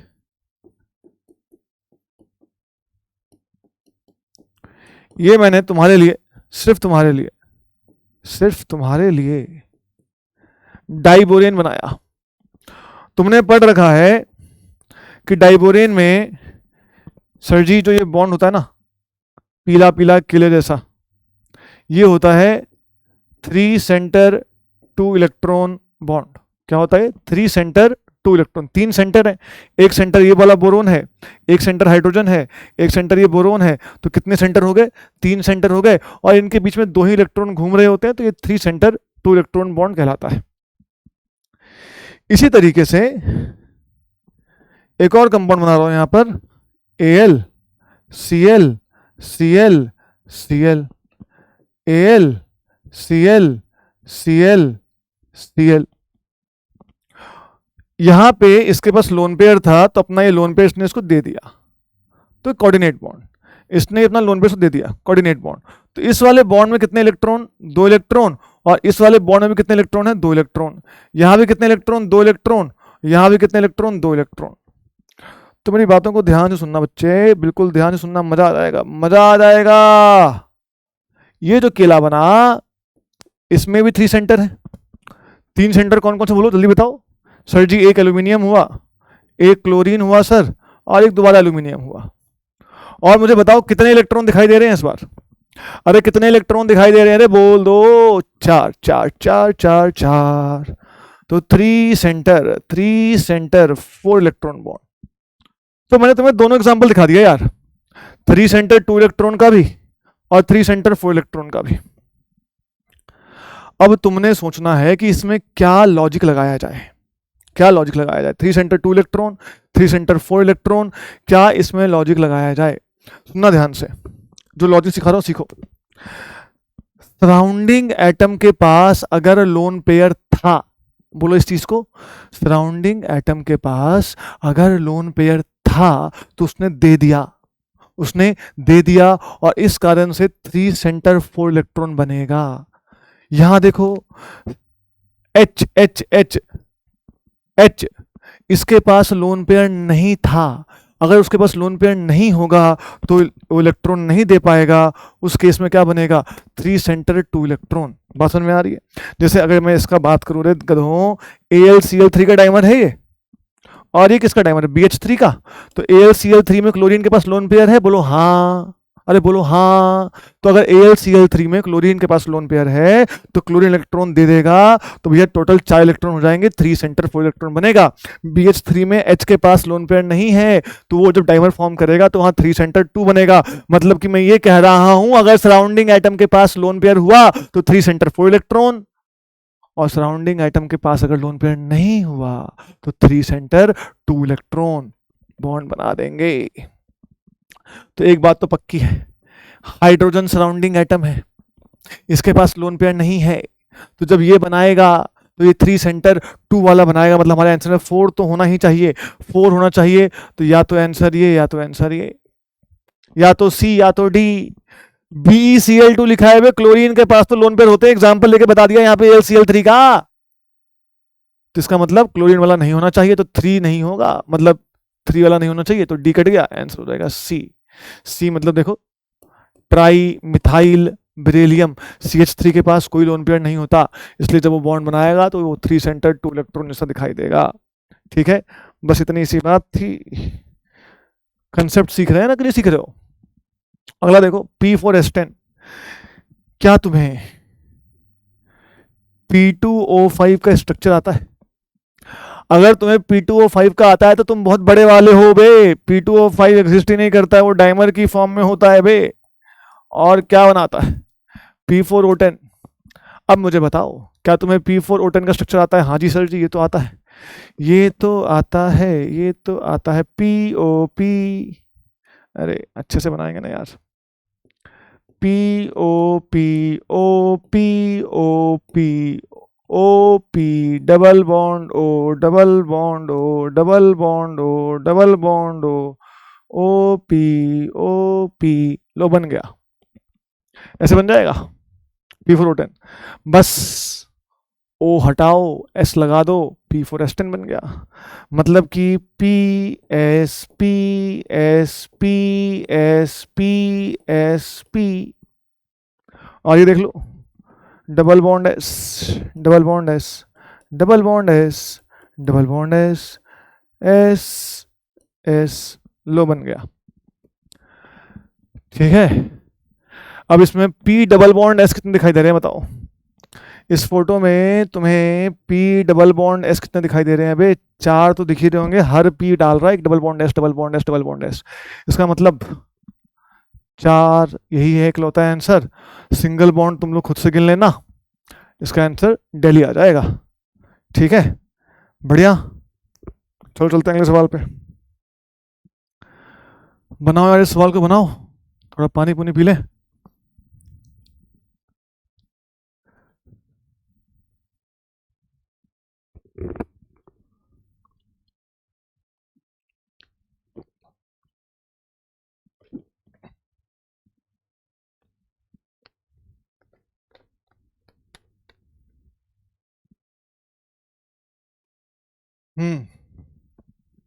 क्या लिखा भाई?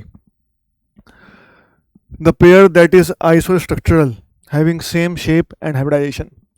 इन दोनों का शेप भी सेम होना चाहिए, हाइब्रिडाइजेशन भी सेम होनी चाहिए। फटाफट काम करेंगे भाई, फटाफट फटाफट फटाफट। NF3 तो ऐसे बनता है और BF3 ऐसे बनता है।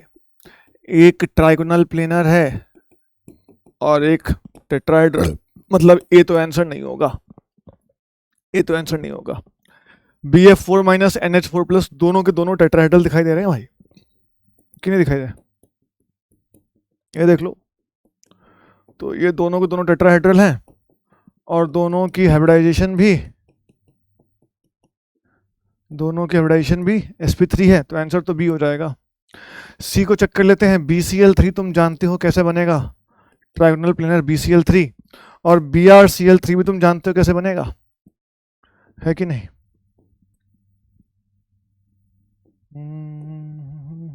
BrCl3 में अगर बात करें तो 3 सिग्मा बॉन्ड आ जाएंगे, 2 तुम्हारे पास क्या आ जाएंगे, लोन पेयर आ जाएंगे। तो तुम्हें इसकी शेप याद आ रही है, तुम्हें किसी और की याद आ रही है? अबे BrCl3 की शेप की बात कर रहे हैं, ऐसे बन जाएगा। NH3 की अगर हम बात करें, NH3 तो पहले भी बना चुका हूँ, टेट्राहेड्रल।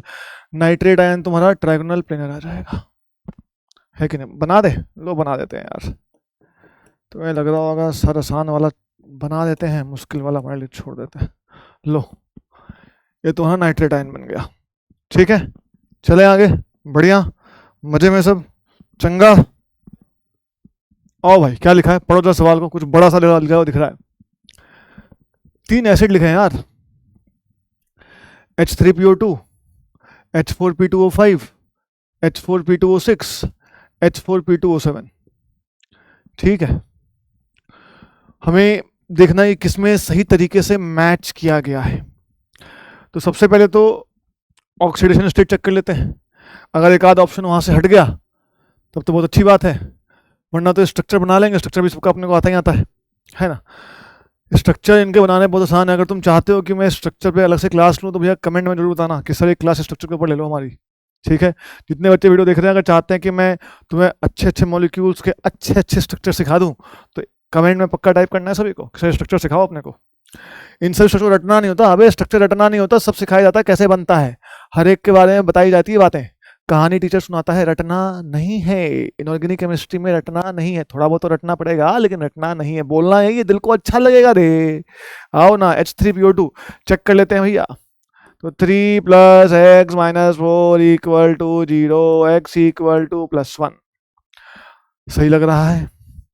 इसी तरीके से इसमें चेक कर लो, 4 + 2x - 14 = 0, x = 5 ये भी सही लग रहा है।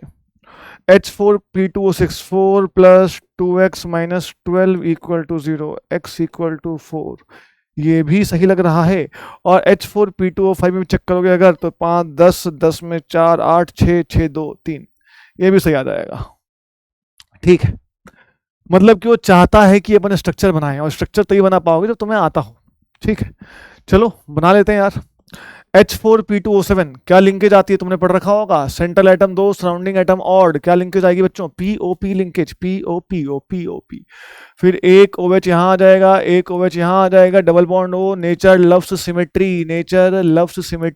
ये सारे फंडे क्लास में सिखा रखे हैं, उनका उपयोग करो, चित्र बना लो।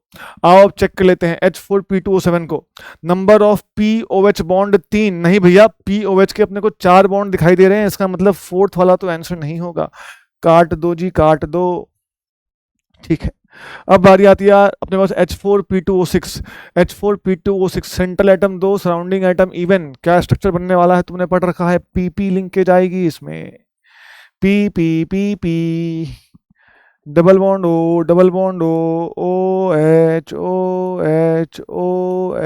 OH nature loves symmetry.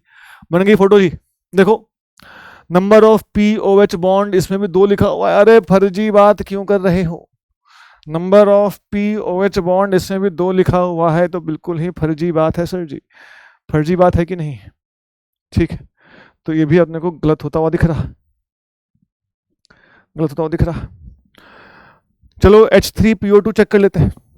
आओ भैया H3PO2 को चेक कर लेते हैं, H3PO2। ठीक है, H3PO2 POH double bond O बन गया क्या, ये देखो इसमें नंबर ऑफ POH बॉन्ड कितने दिखाई दिए भैया बताओ, नंबर ऑफ POH बॉन्ड कितने दिखाई दिए। तो सर जी इसमें तो POH बॉन्ड जो है एक ही है, यहाँ कितना लिखा हुआ है, 2 लिखा हुआ है। अरे 2 लिखा हुआ है, अरे 2, इसका मतलब ये भी क्या हो गया, गलत हो गया, ये भी गलत हो गया। इसका मतलब सर जी अपना 1 भी गलत है, 3 भी गलत है, 4 भी गलत है, 1 भी गलत है, 3 भी गलत है, 4 भी गलत है। तो कौन सा सही तुम लोग जाने गए हो, H4P2O5 पायरो फॉस्फोरस एसिड, तो अगर हम इसकी बात करें, चलो पहले तो ये बना देते हैं POP, उसके बाद एक डबल बॉन्ड O यहाँ, एक डबल बॉन्ड O यहाँ, एक H यहाँ, एक H यहाँ, एक OH यहाँ, एक OH यहाँ। लो जी बन गया, H4P2O5 आपके सामने है, H4P2O5। Number of POH bond 2, हाँ जी sir, number of POH bond 2 दिखाई दे रहे हैं, अबे दिख रहे हैं नहीं दिख रहे हैं, एक तो ये रहा एक ये रहा। नंबर ऑफ PH बॉन्ड 2 ये भी 2 दिख रहे हैं, number of P double bond O ये भी 2 दिख रहे हैं, और साथ ही साथ एक POP लिंकेज भी है इसमें। तो इसका मतलब आंसर तो दिल्ली है, आंसर तो दिल्ली है, दिल्ली, डी फॉर दिल्ली। चलते हैं अगले सवाल की तरफ। अगला सवाल, the order of D P pi D pi interaction in the compound containing bond between silicon, phosphorus, sulfur, chlorine and oxygen is in the order। मतलब कि भैया बात ये हो रही है कि सिलिकन ऑक्सीजन का बॉन्ड बनाना है और डबल बॉन्ड की बात हो रही, तभी तो पाई बॉन्डिंग की, तो इसका तो ऑब्वियस सी बात है डी पाई आएगा, इसका पी पाई आएगा। उसके बाद फॉस्फोरस का डबल बॉन्ड ओ, इसका 3D पाई आएगा और इसका वैसे तो 2p पाई आएगा, उसकी बात नहीं कर रहा था ये कौन सा आ रहा है, बट ठीक है लिख दिया हमने। सल्फर डबल बॉन्ड ओ, इसका डी पाई, इसका पी पाई। क्लोरीन डबल बॉन्ड ओ, इसकी बात हो रही है यार कि सबसे बढ़िया बॉन्ड कहाँ बनेगा। तो क्या तुमने ऐसा पढ़ा है कि रिश्ता जो होता है ना वो बराबरी वाले में होता है। शादी की बात नहीं कर रहा हूं, बॉन्ड की बात कर रहा हूं। जिनका साइज छोटा छोटा हो ना, छोटा छोटा साइज, उनमें ज्यादा अच्छी ओवरलैपिंग होती है। एक बड़ा हो जाए एक छोटा हो जाए तो रिश्ता बराबरी का नहीं कहलाएगा, बॉन्ड अच्छा नहीं बन पाएगा। ठीक है, तो ऑक्सीजन का उसके साथ ज्यादा अच्छा बॉन्ड बनेगा जिसका साइज ऑक्सीजन जैसा ही थोड़ा छोटा हो, ऑक्सीजन के आसपास हो। तुमने ऐसा पढ़ रखा है कि सिलिकन, फॉस्फोरस, सल्फर, क्लोरीन ऐसे मूव करने पर साइज क्या होता है, बढ़ता है। अरे यार क्या लिख दिया, लेफ्ट टू राइट जाने पर साइज क्या होता है रे कदों, घटता है। मतलब सर जी आप ये बोल रहे हो कि क्लोरीन का साइज सबसे छोटा है। मैंने कहा हाँ जी, क्लोरीन का साइज छोटा इन चारों में सबसे। तो इसका मतलब क्लोरीन जो है वो ऑक्सीजन के साथ बराबरी का रिश्ता बनाएगा, अच्छा बॉन्ड बनाएगा। तो मैक्सिमम क्लोरीन होना चाहिए और ऐसा एक ही ऑप्शन है और ऑर्डर में भी लिखा हुआ देख लो, सिलिकॉन, फास्फोरस, सल्फर, क्लोरीन। तो answer will be B for Bombay, B for Bombay. चलते हैं अगले सवाल की तरफ। The structure of molecule of NSiMe3 thrice. अबे नाम पता है इसका, चलो नाम बता दो, कमेंट बॉक्स में नाम बता दो इसका, नाम नाम नाम नाम बता दो, क्या नाम है इसका। Tris tris tris tris tri methyl silyl amine, tris tri methyl silyl amine. भैया जेई का one of the favourite compound है। जेई ने भी उसके ऊपर 2-3 बार सवाल पूछा हुआ है और NSCC में भी 2-3 बार टकरा जाएगा अपने को, देख लेना अभी। क्या तुम्हें पता है, अगर तुम सोच रहे हो, वैसे तो तुम सोच नहीं पाते हो, पर अगर तुम सोच रहे हो, अगर तुम सोच रहे हो, ये सिलिका लिखा हुआ है, अगर तुम सोच रहे कि सर जी इसका स्ट्रक्चर इस तरीके से टेट्राहेड्रल होना चाहिए था नाइट्रोजन के इर्द गिर्द, तो भैया पक्की बात है कि तुम गलत सोच रहे हो। ऐसी फोटो नहीं आती इसकी। यहां पे जो N का लोन पेयर है ना, N का जो लोन पेयर है, N का जो लोन पेयर है, इसकी बात कर रहा हूं, इसकी N का जो लोन पेयर है। मेरे प्यारे बच्चों, ये लोन पेयर सिलिका के वेकेंट ऑर्बिटल के साथ बैक बॉन्डिंग कर लेता है। मतलब ये लोन पेयर सिलिका, सिलिकन दिख रहा है, सिलिकन सिलिकन सिलिकन, अरे तुम्हें सिलिकन दिख रहा है, सिलिकन के साथ ये बैक बॉन्डिंग में इन्वॉल्व हो जाता है। और जब ये बैक बॉन्डिंग में इन्वॉल्व हो गया, इसका मतलब नाइट्रोजन के पास अब लोन पेयर नहीं रहा। और अगर नाइट्रोजन के पास लोन पेयर नहीं रहा तो तस्वीर कैसे बनेगी वो देखो। आओ देखो मेरे प्यारे बच्चों, तस्वीर जो है कुछ इस तरीके से बन जाती है। और बैक बॉन्डिंग वो तीनों सिलिका के साथ कर सकता है, इसलिए यहां पर हमें पार्शियल डबल बॉन्ड नेचर इस तरीके से दिखाई देता है। ठीक है, तो क्या तुम्हें इसका आंसर दिख गया? आप बता दो। ये सारी चीजें स्ट्रक्चर से, सारे कंपाउंड जो हम स्ट्रक्चर डिस्कस करते हैं तो वहां सब बताया जाता है। तो क्या तुम्हें इसका आंसर दिख गया बे? क्या आंसर हो जाएगा इसका? वो देखो डी, डी देखो, डी डैश लोग, डी देखो, क्या तुम्हें डी दिख रहा है? डी। चलो अगला सवाल। The species having highest bond energy, कुछ देर पहले नियम बताया था ना कि बॉन्ड ऑर्डर ज्यादा तो बॉन्ड की स्टेबिलिटी ज्यादा, बॉन्ड एनर्जी ज्यादा, बॉन्ड डिसोसिएशन एनर्जी भी ज्यादा, लेकिन बॉन्ड लेंथ कम। कुछ देर पहले से बताया था मैंने आपको। तो हमें सबका बॉन्ड ऑर्डर पता है। बॉन्ड ऑर्डर निकालने का तरीका भी कुछ देर पहले मैंने डिस्कस किया था आप लोगों के साथ, पूरा डिटेल में बताया कुछ देर पहले ही सवालों को। 16 electron iso electronic with O2 only, तो बॉन्ड ऑर्डर 2 हो जाएगा। O2 प्लस लिखा हुआ है। 15 electron bond order 2.5, O2 minus लिखा हुआ है। 17 electron bond order 1.5, O2 2 minus लिखा है, bond order 18 electron bond order 1। Highest bond energy उसका होगा जिसका बॉन्ड ऑर्डर ज्यादा होगा। बॉन्ड ऑर्डर ज्यादा है बॉम्बे का, अरे बॉम्बे का, बॉम्बे बॉम्बे, तो इसका आंसर बी हो जाएगा। बी मारेंगे, जीवन की खुशियां मनाएंगे। देखो एमओटी पे सवाल दिख रहे हैं, काफी सारे सवाल अपने को एमओटी पे दिखाई दे रहे हैं भैया। आओ देखें अगला सवाल क्या है। The species that cannot exist. देखो भैया जब भी ये कैनॉट एग्जिस्ट का चीज आई ना, दो चीजों पे एग्जामिनर का दिमाग फंसता है। वो दो चीजें कौन कौन सी जानते हैं आप लोग? एक, जिनका बॉन्ड ऑर्डर 0 आ जाए, जैसा अपने अगर एमओटी पढ़ रखा है तो आप जानते हैं ना यार, He2 का बॉन्ड ऑर्डर कितना आ जाएगा? 0। उसी तरीके से Be2 का कितना आ जाएगा बॉन्ड ऑर्डर? 0। इसी कारण से कंपाउंड जो अपने पास एग्जिस्ट नहीं करते, ठीक है। तो हीलियम 2 का बॉन्ड ऑर्डर 0 आ गया, बेरिलियम 2 का बॉन्ड ऑर्डर 0 आ गया। तो जब भी बॉन्ड ऑर्डर 0 की बात अगर हो तो कंपाउंड एग्जिस्ट नहीं करेगा। और दूसरा प्रकार जिसपे आपका वो ध्यान खींचना चाहता है वो होता है, क्या सुनना ध्यान से, सेकेंड पीरियड पढ़ाया गया ना ऐसा कि सेकेंड पीरियड वाले एलिमेंट्स को ब्रह्मा जी ने श्राप दे रखा था कि तुम कभी भी अपना ऑक्टेट एक्सपेंड नहीं कर पाओगे क्योंकि तुम्हारे पास क्या नहीं है। अरे सेकेंड पीरियड वाले कभी भी अपना ऑक्टेट एक्सपेंड नहीं कर पाते हैं क्योंकि क्या नहीं होता है उनके पास? बता दो कमेंट में, बता दो क्या नहीं होता है उनके पास, क्या नहीं होता है। तो सेकेंड पीरियड वाले अपना ऑक्टेट एक्सपेंड नहीं कर पाते। ये देखो बोरोन सेकेंड पीरियड का एलिमेंट है, 6 बॉन्ड बना रखे हैं फ्लोरीन के साथ, उसके इर्द गिर्द तुम्हें 12 इलेक्ट्रॉन का जलवा दिखाई दे जाएगा जो कि संभव नहीं है। सीधे बॉम्बे मारेंगे और खुशियां मना लेंगे। अगला सवाल क्या है? यार SF4 यार, अरे यार ये तो मत बनवाओ यार। कितनी बार बता दिया तुम्हें C100, कितनी बार बताओ, कितनी बार?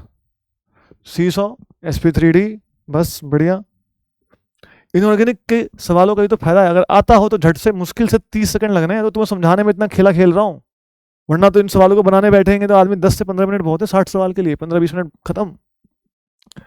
The hybridisation of boron in the stable boron having the lowest, अबे सबसे लोवेस्ट मोलिकुलर वेट वाला बोरोन तुम्हारे पास ये रहा B2S6।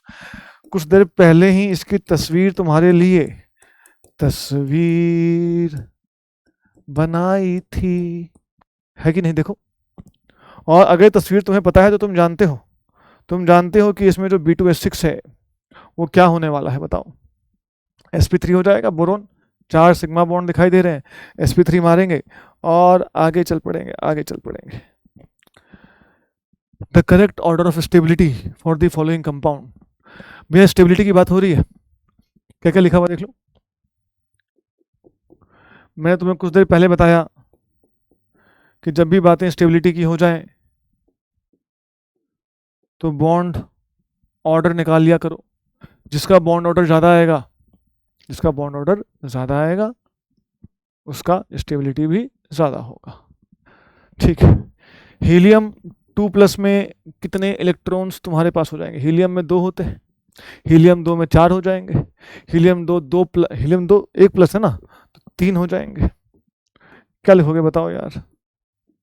Sigma 1s2, sigma star 1s1, तो इसका बॉन्ड ऑर्डर 2 - 1/2 1/2 0.05 आ गया।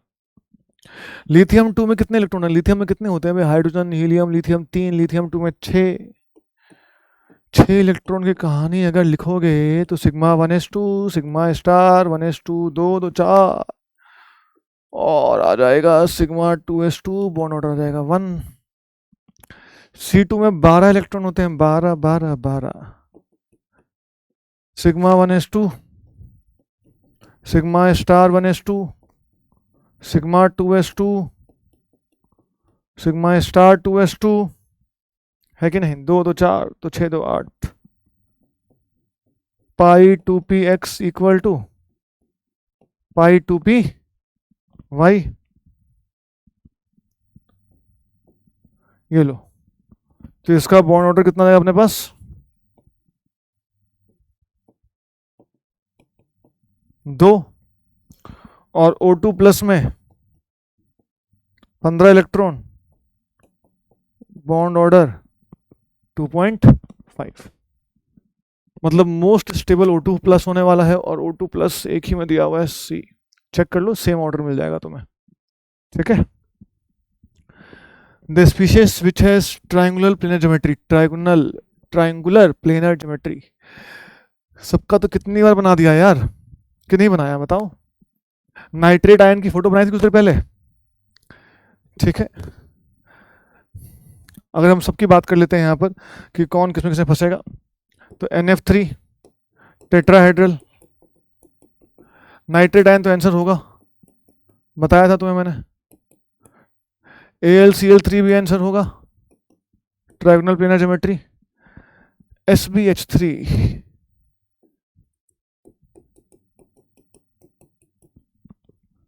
क्या हाइब्रिडाइजेशन होगी SbH3 की? क्या होगी क्या होगी क्या होगी? कुछ देर पहले बताया था ना, नहीं होती है, ड्रैगोस रूल। ठीक है, चलो अगला सवाल। The molecule having highest dipole moment, highest dipole moment. अरे यार CO2 का तो 0 हो गया, CH4 का भी 0 हो गया, और ये तो पहले ही कंपेयर करा चुका हूँ, बॉन्ड एंगल भी और डाइपोल मोमेंट भी, है ना, डिस्कस कर चुके हैं ऑलरेडी। NH3 का ज़्यादा हो जाएगा NF3 से। Which of the following molecular structure is not possible, not possible, not possible? ये देखो, अभी सिखाया ना कि जब नॉट पॉसिबल की बात आए तो 2 चीज़ों का ध्यान रखना है। वो 2 चीज़ें कौन कौन सी मेरे भाई, पता है ना? वो 2 चीज़ें हमारे पास कौन कौन सी है? या तो उसका क्या बॉन्ड ऑर्डर 0 आ जाए MOT से, या फिर जो आपको सिखाया मैंने कि सेकेंड पीरियड वाले एलिमेंट को ब्रह्मा जी के श्राप के कारण अपना ऑक्टेट एक्सपेंड नहीं कर पाएंगे। और OF4 में तो वही दिखाई दे रहा है ना यार, ऑक्सीजन के साथ तुमने फ्लोरीन जोड़ दिया, तुम्हारे मन की इच्छा है तो जोड़ दो, ये बन जाएगा लुविस डॉट स्ट्रक्चर बनाया मैंने, लुविस जैसा। ये संभव ही नहीं है, ऑक्सीजन के आसपास इतने इलेक्ट्रॉन है, तो नॉट पॉसिबल में C आंसर जाएगा, बाकी सारे पॉसिबल है।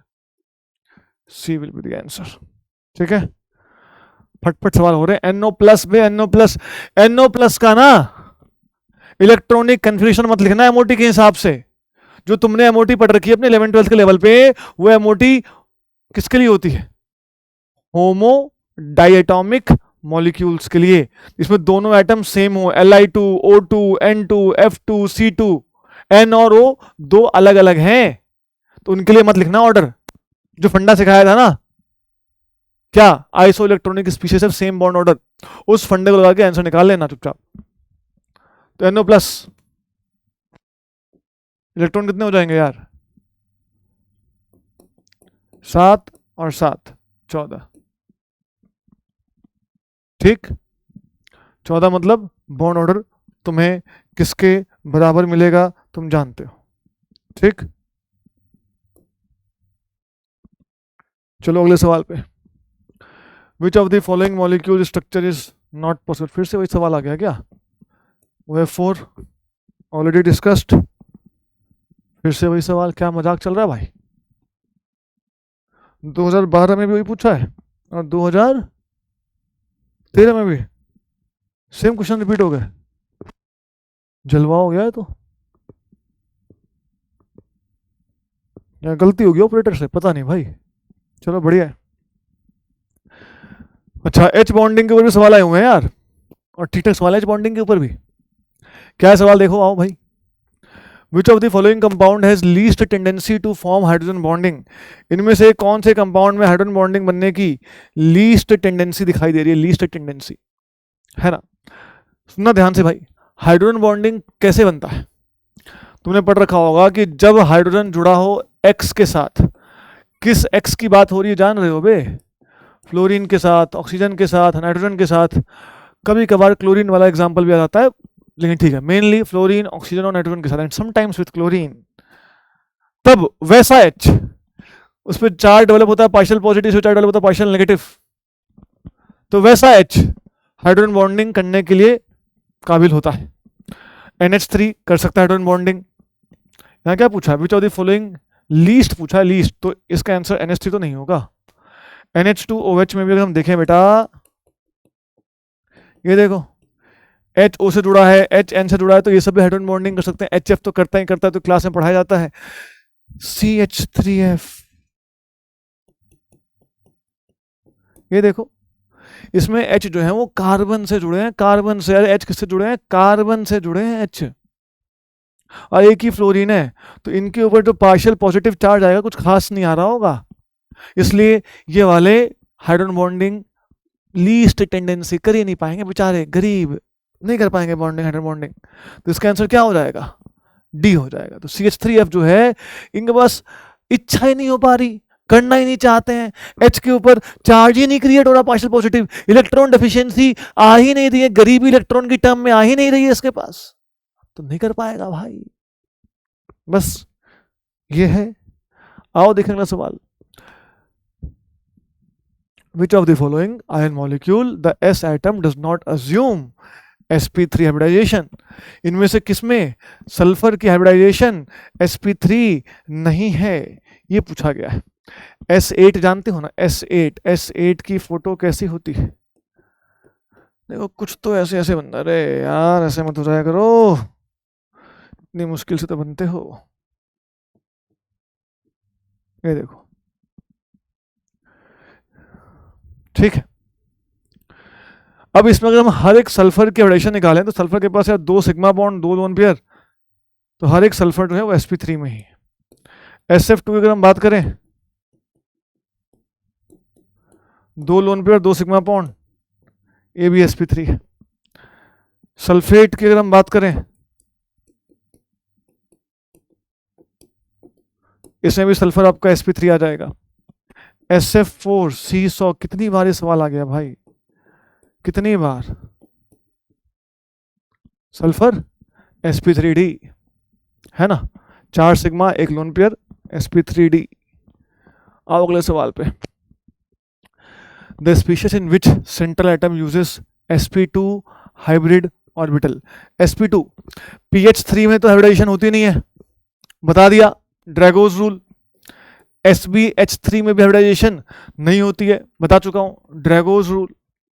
NH3 में तो जानते हो, अब NH3 में तो टेट्राहेड्रल sp3 होता है भैया, तो रट गया होगा sp3। यहाँ sp2 पूछा है, एक ही दिख रहा है, यही हो जाएगा CH H trigonal planar geometry, positive charge, carbocation, ठीक। The compound that does not have pi bond, इसमें पाई बॉन्ड किसमें नहीं है? SO2 में तो होता है, लो तुम्हारे लिए फोटो बना दी इसकी। O2 में भी होता है पाई बॉन्ड, SO3 की फोटो बना देते हैं, ये लो। अब SF6 की फोटो चाहते हो, बना तो देंगे तुम्हारे लिए, पाई बॉन्ड नहीं होता है, पाई बॉन्ड नहीं होता है, बन गया लाइफ चिल, ठीक है कि नहीं? बताओ, कोई समस्या तो नहीं हो रही? अगला देख लेते हैं। IF5 मॉलिक्यूल, IF5 मॉलिक्यूल, ये सब तुम लोगों ने पढ़ रखा है। अगर हम लोग IF5 की बात करें तो भैया ये ऐसे बनता है, ये देखो इस तरीके से अपना IF5 बन जाएगा। पूछा है शेप क्या होगी, शेप भी दिखा देते तुमको यार, लो देख लो, आओ तुम्हें शेप दिखा दे। ये देखो, ये बन गया ट्रायंगुलर बेस, दिखा तुम्हें, और इस ट्रायंगुलर बेस से हम एक सुंदर सा, कैसा सुंदर सा पिरामिड बना देंगे भाई। देखो, देखा तुम्हें? तो एक ट्रायंगुलर बेस के साथ पिरामिड इस तरीके से बन जाएगा। तो भैया स्क्वायर पिरामिड। चैट बॉक्स में मुझे बताओ कि इसकी हाइब्रिडाइजेशन क्या होगी और इसमें कितने 90 डिग्री वाले बॉन्ड एंगल्स होंगे। दो चीजें बतानी है। दो चीजें, कौन सी दो चीजें भैया? इसमें 90 डिग्री वाले कितने बॉन्ड एंगल होंगे और इसकी हाइब्रिडाइजेशन क्या होगी, बताना है तुम्हें। अबे सिखा रहा हूं, सीखो सीखो सीखो सीखो। चलो चलो चलो, अगले सवाल पे चलते हैं। The compound that is highest ionic character associated with x. देखो आयोनिक करेक्टर सवाल आ गया ना भाई। हाईएस्ट आयोनिक करेक्टर बोल रहा है, आयोनिक करेक्टर। अब मुझे बताओ, आपके अपने पास एक्स है, अपने पास सीएल है, आयोनिक करेक्टर कब ज्यादा होगा? तो सर जी ये तो नॉन मेटल है, सर जी ये नॉन मेटल है। एक्स सर, जितना ज्यादा इसका मेटालिक नेचर होगा उतना ज्यादा इस बॉन्ड का आयोनिक करेक्टर भी हो जाएगा, है कि नहीं? क्योंकि आयोनिक बॉन्ड बनता है मेटल और नॉन मेटल के बीच में सर जी, मेटल और नॉन मेटल के बीच में। तो हमें यहाँ पर जो एलिमेंट दिए हुए हैं, फास्फोरस दिया हुआ है, बोरोन दिया हुआ है, कार्बन दिया हुआ है, सिलिका दिया हुआ है, सिलिकन, है कि नहीं?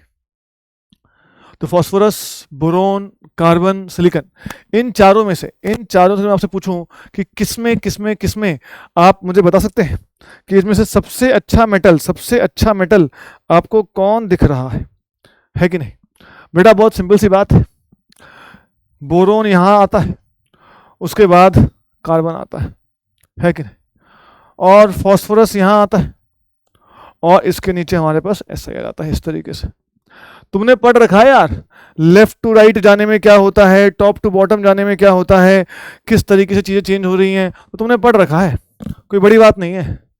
टॉप टू बॉटम मूव करने पर मेटालिक करेक्टर जो होता है वो बढ़ता है और लेफ्ट से राइट जाने पर मेटालिक करेक्टर जो होता है वो घटता है, बस। तो मेटालिक करेक्टर के हिसाब से अपना आंसर दे देंगे। तो इन चारों में सबसे बढ़िया मेटल कौन हो जाएगा? देखो सिलिका दिख रहा है तुम्हें, तो आंसर हो जाना चाहिए डी, डेली। SiCl4 जो है उसमें आपको सबसे बढ़िया आयोनिक करेक्टर दिखाई देगा, हाईएस्ट हाईएस्ट हाईएस्ट हाईएस्ट। आओ, species that contains maximum number of electrons in the anti bonding molecular orbital. देखो यार बहुत सिंपल सी बात है, या तो तुम इन सबका इलेक्ट्रॉनिक कन्फिगरेशन लिख कर चेक कर लो, तुम्हारा आंसर आ जाएगा। बट इन सब में अगर हम बातचीत करें, हमें बॉन्ड ऑर्डर सब ऑक्सीजन वाले ही हैं, तो इसका बॉन्ड ऑर्डर 1 होता है, ये 2 है, O2 माइनस, ये 1.5 होता है, ये 2.5 है। बॉन्ड ऑर्डर का फॉर्मूला सिंपल सा है, NB माइनस Na/2, सब ऑक्सीजन वाले ही हैं चारों के चारों। तो ऑब्वियस सी बात है कि जिसका बॉन्ड ऑर्डर कम होगा उसमें एंटी बॉन्डिंग इलेक्ट्रॉन्स की संख्या क्या होगी, ज्यादा होगी, तभी तो उसने उसका बॉन्ड ऑर्डर कम कर दिया। तो या तो सबका इलेक्ट्रॉनिक कन्फिगरेशन लिख के चेक कर लो, या ऐसे चेक कर लो, तो तुम्हारा आंसर तुम्हें दिख जाएगा कि answer should be, will be, it will be A only, ठीक है? आओ देखें अगला सवाल। The change in hybridization of aluminium when Al2Cl6 decomposes, तोड़ दिया इसको, शीशा हो, दिल हो, या फिर Al2Cl6 हो, टूटेगा अगर ये, तो क्या मिलेगा बेटा? AlCl3। और AlCl3 अगर तुम्हें मिल गया है तो पहले क्या था और अब क्या है, ये देखो। तो सर जी पहले एल्यूमिनियम जो था वो sp3 था, और अब एल्यूमिनियम जो है वो ट्राइगोनल प्लेनर हो चुका है, sp2 हो चुका है। तो क्या तुम्हें दिख रहा है कि sp3 से sp2, sp3 से sp2 में चेंज हो गया। C2 2 माइनस, C2 2 माइनस का कन्फिगरेशन पूछा है उसने यार, इलेक्ट्रॉन की संख्या कितनी हो जाएगी? 14। तो जो तुमने N2 का पढ़ रखा है वो लिख दो ना यार, sigma 1s2, sigma star 1s2, sigma 2s2, sigma star 2s2, पाई 2px2, पाई 2p/2 हो गए। 2 4 6 8 10 12 है ना, और उसके बाद 12 ही हुए, सिग्मा 2pz2, लो हो गए 14 हो गए पूरे। ये बन जाएगा अपने पास। किससे मैच कर रहा है? ये रहा बी ऑप्शन, देखो ये पाई 2p4 इकट्ठे लिखा हुआ है, उसने एक्स और वाई में डिस्टिंग्विश नहीं किया हुआ, ठीक है, तो आंसर आ जाएगा अपना ये, कोई दिक्कत की बात नहीं है।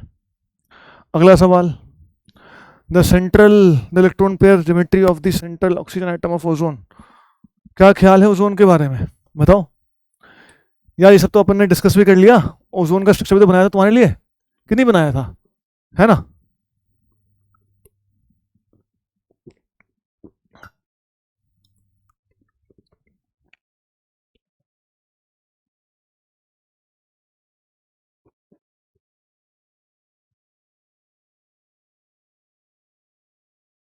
हाँ जी, तो ओजोन का स्ट्रक्चर बनाया था तुम्हारे लिए, बेंट शेप बनाई थी ना यार, है कि नहीं, कोई दिक्कत तो नहीं होनी चाहिए। आओ ये लो, ठीक है, ऑलरेडी डिस्कस्ड है। Species containing maximum number of lone pairs in the central atom, सबकी तस्वीर बनानी पड़ेगी, तस्वीर। I3 माइनस तो लीनियर बनाया था, मैं तुम्हें कहा था कि I3 माइनस का तुम्हें स्ट्रक्चर पता होना चाहिए, Br3 माइनस हमने डिस्कस भी किया था, ऐसा बन जाएगा।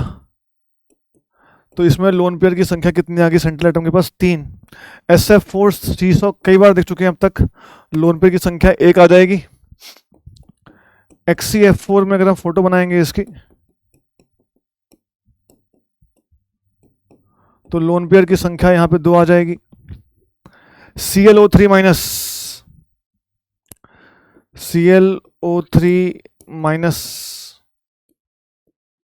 ये लो, इसमें लोन पेयर की संख्या 1 आ जाएगी। तो मैक्सिमम लोन पेयर अपने को किसके अबाउट दिखाई दिया, the answer is I3 minus, है कि नहीं, it will B I3 minus. हाँ भैया, अगला सवाल देखते हैं क्या है। In which of the molecules pairs the following pairs are both polar, मतलब पोलर मतलब उसका डाइपोल मोमेंट जो है it should not be equal to 0, है कि नहीं। यहां तो O2 लिखा है यार, non polar gas, dipole moment 0, ये तो खत्म हो गया। यहाँ BF3 लिखा है मेरे प्यारे बच्चों, BF3 ट्राइगोनल प्लेनर, तुमने देख रखा है, पढ़ रखा है, सुन रखा है, समझ रखा है, ये लो बना दिया तुम्हारे लिए। 3 equal vectors, 120 degree, dipole moment फिर से 0, है कि नहीं। यहां देखो CS2 लिखा है, CS2 C double bond S, ये लो non polar solvent, dipole moment फिर से 0, ये भी नहीं होगा आंसर। ये रहा आंसर, CO2 एंड SO, देखो SO2 dipole moment not equal to 0, दिख रहा है तुम्हें, and SCl2 again dipole moment not equal to 0, ठीक है। तो हमारा आंसर जो है इसका C हो जाएगा, C। According to MOT molecular orbital theory the oxygen molecule is, भाई साहब बोर्ड से भी, मतलब बोर्ड में भी सवाल नहीं आता अब तो, है कि नहीं। कब का सवाल है भाई, 2007, सोचो उस टाइम अगर दिए होते तो कितने हलवा हलवा सवाल आ रहे हैं। अब तो बोर्ड में भी ऐसा सवाल दिखाई नहीं देता है। मारेंगे यार पैरामैग्नेटिक, कितनी बार लिख दिया इसका जवाब, है कि नहीं। 2 अनपेड इलेक्ट्रॉन होते हैं, साफ साफ एनसीईआरटी में पूरा इलेक्ट्रॉनिक कन्फर्मेशन लिखा हुआ है इसका। चलो चलते हैं अगले सवाल की तरफ। क्या है, डाइबोरेन में कौन सा बॉन्ड दिखाई देता है, डाइबोरेन में कौन सा बॉन्ड दिखाई देता है। भाई साहब कितनी बार बता दिया यार, 3 सेंटर 2 इलेक्ट्रॉन बॉन्ड बनाना बॉन्ड, 3 सेंटर 2 इलेक्ट्रॉन बॉन्ड बनाना बॉन्ड दिखाई देता है। स्ट्रक्चर वगैरह सब जानते हैं अपन, ऑलरेडी डिस्कस हो चुका है। ये देखो फिर से आ गया बे, देख रहा है, tris tris tris tris tri methyl silyl amine फिर से आ गया तुम्हारे सामने। मैंने इसकी फोटो बनाई थी। ये एसिडिक बेसिक किस, ये लुइस के टर्म में लिखा हुआ है, लुइस की टर्म में लिखा हुआ है। क्या ये लुइस एसिड है, क्या ये लुइस बेस है, ठीक है, मेनली उसकी टर्म में लिखा हुआ है।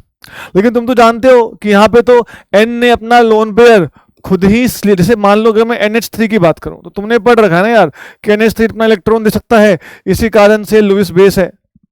तुमने ऐसा ही पढ़ रखा होगा कि BF3 का ऑक्टेट इनकम्प्लीट है, वो इलेक्ट्रॉन ले सकता है, इसलिए BF3 क्या है, लुईस एसिड है। लेकिन यहां पे इसने अपना N जो है, इसका N तो इलेक्ट्रॉन दे चुका है सिलिकॉन को, ये किसी और को अब दे ही नहीं पाएगा। फोटो बनाई थी मैंने शायद इसकी तुम्हारे लिए, है कि नहीं, SiCH3 thrice, SiCH3 thrice, SiCH3 thrice, partial double bond में डाल दिया था। तो N के पास तो लोन पेयर ही मौजूद नहीं है ना, वो तो बैक बॉन्डिंग में इन्वॉल्व हो रखा है यार। इसका मतलब ना ये दे पाएगा ना ये ले पाएगा, तो क्या हो जाएगा, ये न्यूट्रल मारेंगे, खुशियां मनाएंगे, कोई मतलब ही नहीं है। चलो अगला सवाल देखते हैं, क्या हो गया। हाँ जी, अब देखो वही सवाल आ गया, लुईस एसिड और लुईस बेस कौन से इनमें से, है कि नहीं। तो पहला वाला लुईस एसिड होना चाहिए, यहां एक वर्ड लिखा होना चाहिए रिस्पेक्टिवली, तब मजा आता। तो लुईस एसिड कौन सा है, लुईस बेस कौन सा है, रिस्पेक्टिवली। ठीक, तो देखो यहां पे लुईस बेस है, अभी बताया था, तो ये लुईस एसिड है। हमें पहला लुईस एसिड चाहिए, दूसरा लुईस बेस चाहिए। इसका तो कोई सेंस ही नहीं बनता है, तो पता नहीं क्यों दे रखा ऑप्शन ऐसा, इसका भी कोई सेंस नहीं बनता है। SO4-2 इलेक्ट्रॉन दे देगा, HSO4- H छोड़ेगा, H+ छोड़ेगा। यहां देखो H+ इलेक्ट्रॉन एक्सेप्ट कर सकता है, हाँ सर, तो लुईस एसिड हो जाएगा। OH- इलेक्ट्रॉन दे सकता है, हाँ सर, तो ये लुईस बेस हो जाएगा। यही करना है इसमें। तो इसका आंसर क्या हो गया भैया, लुईस एसिड पहला, दूसरा लुईस बेस, तो answer will B D, Delhi. ठीक है, आओ अगला सवाल देखते हैं। फिर से आ गया यार, इन सबकी फोटो तुम्हें पता है ऑलरेडी। नॉन लीनियर SO2 कितनी बार बना दिया, अब तो बना बना के थक गया मैं इसको। CO2 linear, HCN linear, C2H2 linear, तो answer will be SO2। Chill करेंगे, चिल चिल चिल। अगला क्या है, the hybrid orbital used by chlorine in ClF3 molecule, ClF3 photo बनानी बताई थी कुछ देर पहले, शायद हमने बनाया भी था इसको, है कि नहीं, जो ऐसे बन जाता है। तो ये देखो हाइब्रिडाइजेशन दिख रही तुम्हें,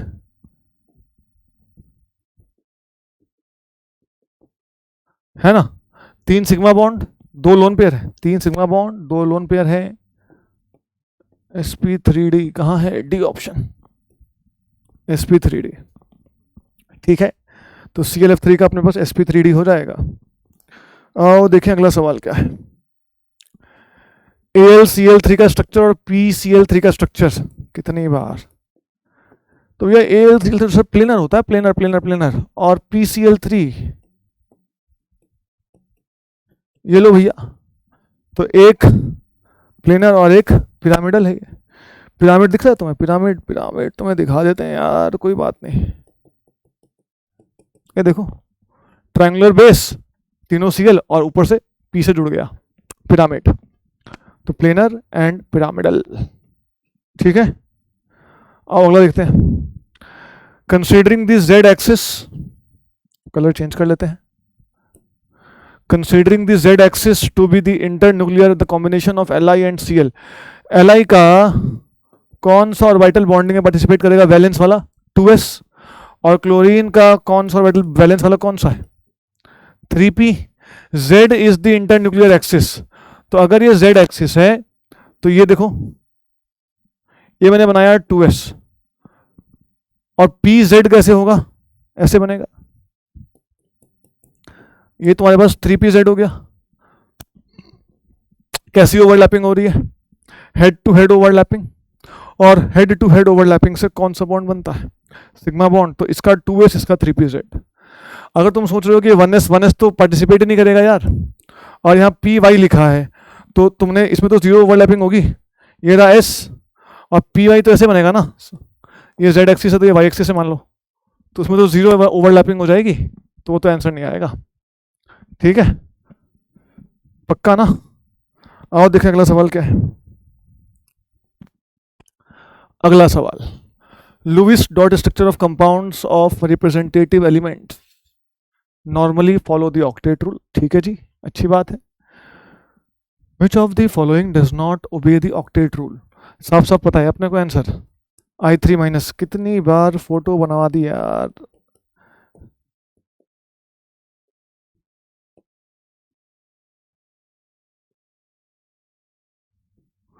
देखो ना, आयोडीन के आसपास तुम्हें कितने इलेक्ट्रॉन दिखाई दे रहे हैं बताओ?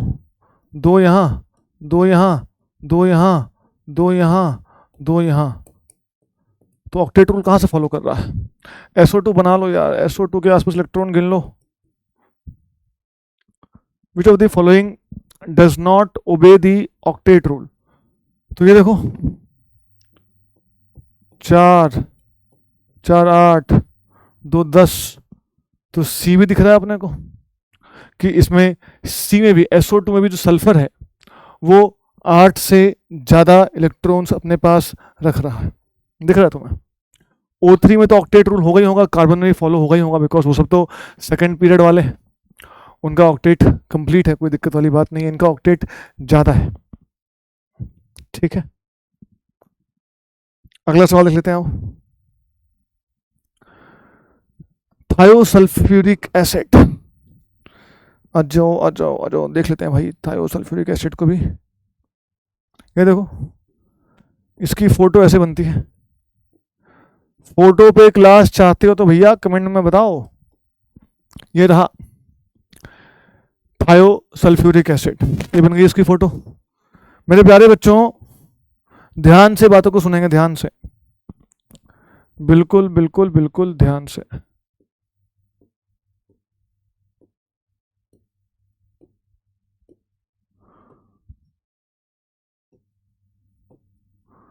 ये वाला जो सल्फर है ये sp3 है, ये जो सल्फर है ये sp2 है। क्या तुमने कभी ऐसा पढ़ा है? More the S character more is the electronegativity, कुछ याद आ रहा है ऐसा? कभी तो रटा होगा बे, more the S character more is the electronegativity, more the S character more is the electronegativity. इसका मतलब ऊपर वाला जो सल्फर है, ऊपर वाला सल्फर, उसकी इलेक्ट्रोनेगेटिविटी ज़्यादा है और जो नीचे वाला सल्फर है उसकी इलेक्ट्रोनेगेटिविटी कम है। तो अगर तुम यहाँ पर ऑक्सीडेशन स्टेट निकालोगे, सारे बॉन्ड्स तोड़ तोड़ के, तो तुमने मेथड सीखा होगा, तो तुम्हें अपने आप दिखेगा बॉन्ड्स तोड़ तोड़ के कैसे निकालते हैं सर, वो भी बताओ यार। इन दोनों सल्फर के बीच डबल बॉन्ड है, अगर मैं इस बॉन्ड को तोड़ूंगा, अगर मैं इस बॉन्ड को तोड़ूंगा तो यहाँ के चारों इलेक्ट्रॉन्स कौन ले जाएगा बताओ? यहाँ के चारों इलेक्ट्रॉन्स कौन ले जाएगा? ऊपर वाला सल्फर। इसको कितने इलेक्ट्रॉन का फायदा होगा? 2 का, इसलिए -2। और इस पे कितना आएगा इस बॉन्ड को तोड़ने से? +2। फिर अगर तुम ये डबल बॉन्ड O वाला तोड़ोगे अगर बॉन्ड, तो इलेक्ट्रॉन कौन ले जाएगा बताओ? ऑक्सीजन ले जाएगा। ऑक्सीजन ले जाएगा तो चारों इलेक्ट्रॉन ऑक्सीजन के पास, सल्फर को नुकसान कितने का हुआ? इस 4 इलेक्ट्रॉन में से सल्फर के कितने इलेक्ट्रॉन थे? 2 ही थे ना, 2 सल्फर के 2 ऑक्सीजन का नुकसान कितने का हुआ? 2 का। इसीलिए सल्फर पे फिर से, अरे यार, +2। वैसे ही OH OH वाला भी तोड़ देना, तो अल्टीमेटली ये सल्फर तुम्हें +6 में दिखाई देगा, ये सल्फर तुम्हें -2 में दिखाई देगा। Answer will B -2 and +6। ये जेई का भी बहुत फेवरेट सवाल है, जेई ने भी इस सवाल को कई बार अलग अलग तरीके से पूछा हुआ है। ठीक है, अगला सवाल। In solid copper sulphate dot 5H2O copper is coordinated to. आओ इसका स्ट्रक्चर बना देते हैं। कैसा बनता है तुम्हें याद है? कोऑर्डिनेशन केमिस्ट्री में ये बताया जाता है ना? कुछ तो तुमने पढ़ा होगा ऐसा।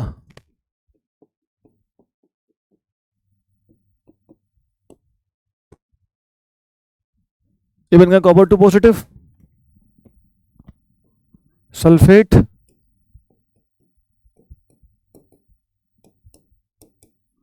ये बन गया सल्फेट,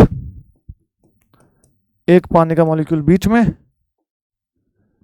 और इसकी करा देनी है अपने को इंटरेक्शन।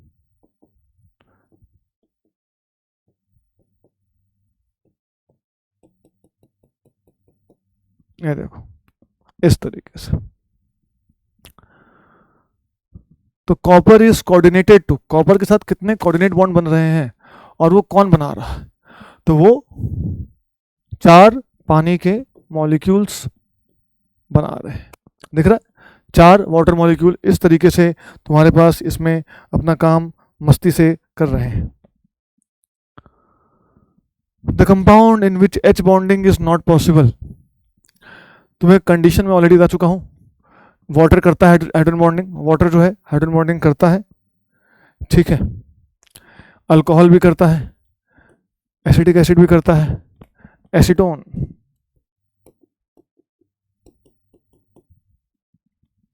इसमें हाइड्रोजन बॉन्डिंग कहाँ से हो पाएगी? क्योंकि कार्बन के साथ H जुड़ा हुआ है, तो आंसर यही हो जाएगा। अच्छा, एसिटिक एसिड कैसे हाइड्रोजन बॉन्डिंग करता है जानते हो ना? डाइमराइजेशन करता है।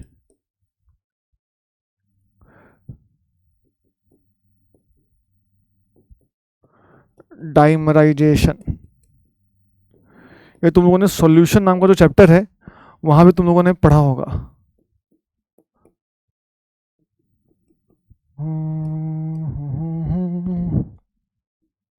ये देखो इस तरीके से, ठीक है। तो इसका वॉन्ट ऑफ फैक्टर डाइमराइजेशन के कारण 1 से कम हो जाता है, ठीक है। अगला सवाल, बॉइलिंग पॉइंट सबसे कम किसका होगा? जिसका पोलर नेचर सबसे कम होगा उसका बॉइलिंग पॉइंट भी कम हो जाएगा। HCl ठीक ठाक पोलर है, H2SE पोलर है, PH3 भी पोलर ही होगा, SiH4 लीस्ट पोलर।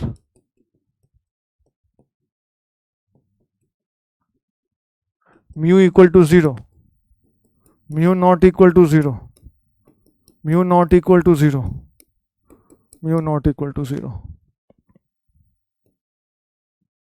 ठीक है। पोलर नेचर से बॉइलिंग पॉइंट कैसे कंपेयर होता है ये आपको बताना है मुझे। आप मुझे बताएंगे कि पोलर नेचर से बॉइलिंग पॉइंट को कैसे कंपेयर करते हैं। पर मैं आपको तरीका से बता दे रहा हूँ कि भैया पोलर नेचर अगर कम होगा तो बॉइलिंग पॉइंट भी कम होगा, पर ये कैसे आता है, लिंक कैसे होता है, लिंक कैसे होता है, अरे बता दो। नोट्स रिवाइज करो, notes notes notes notes notes. आओ अगला सवाल देखते हैं। The molecular orbital which has highest energy, 2004 पे आ गए हम, मतलब 4-5 सवाल और बाकी होंगे अपने पास। Highest energy in a nitrogen molecule, nitrogen molecule में हाईएस्ट एनर्जी किस में आएगी? अपने को उसका इलेक्ट्रॉनिक कन्फिग्रेशन आना चाहिए ना यार। Nitrogen sigma 1s2, sigma star 1s2, sigma 2s2, sigma star 2s2, पाई 2px2, पाई 2py2, और उसके बाद आ जाएगा सिग्मा 2pz2। कितने हो गए? 2 4 6 8 10 12 14, सिग्मा 2p। हाईएस्ट एनर्जी ये रहा, ठीक है। तो हाईएस्ट सिग्मा 2pz2 में दिखाई देगा अपने को। अगला सवाल, bond order of NO and NO plus सिखा चुका हूँ यार। NO में 8 और 7 कितने हो जाएंगे? 15 इलेक्ट्रॉन, 2.5, 7 और 7 14 electron, bond order 3, isoelectronic species 2.5 and 3 with non zero dipole moment, non zero PCl3 होगा यार। बाकी सब में तो ये देखो mu not equal to 0, SiCl4 4 equal vector tetrahedral geometry, mu will be equal to 0, ClF5 again सारे एक दूसरे को काट देंगे, mu will be equal to 0, BF3 trigonal planar geometry, again mu will be equal to 0। तो non zero dipole moment तो अपने को बस उसी का दिखाई देगा। The number of hydrogen bonds found by each H2O molecule in an ice crystal, ये सवाल शायद जेई में भी कभी ना कभी आया है यार। ये देखो ये वाटर मॉलिक्यूल बनाया मैंने, अब यहां देखो partial positive, partial positive, partial negative, partial negative, partial positive, partial positive, positive positive negative.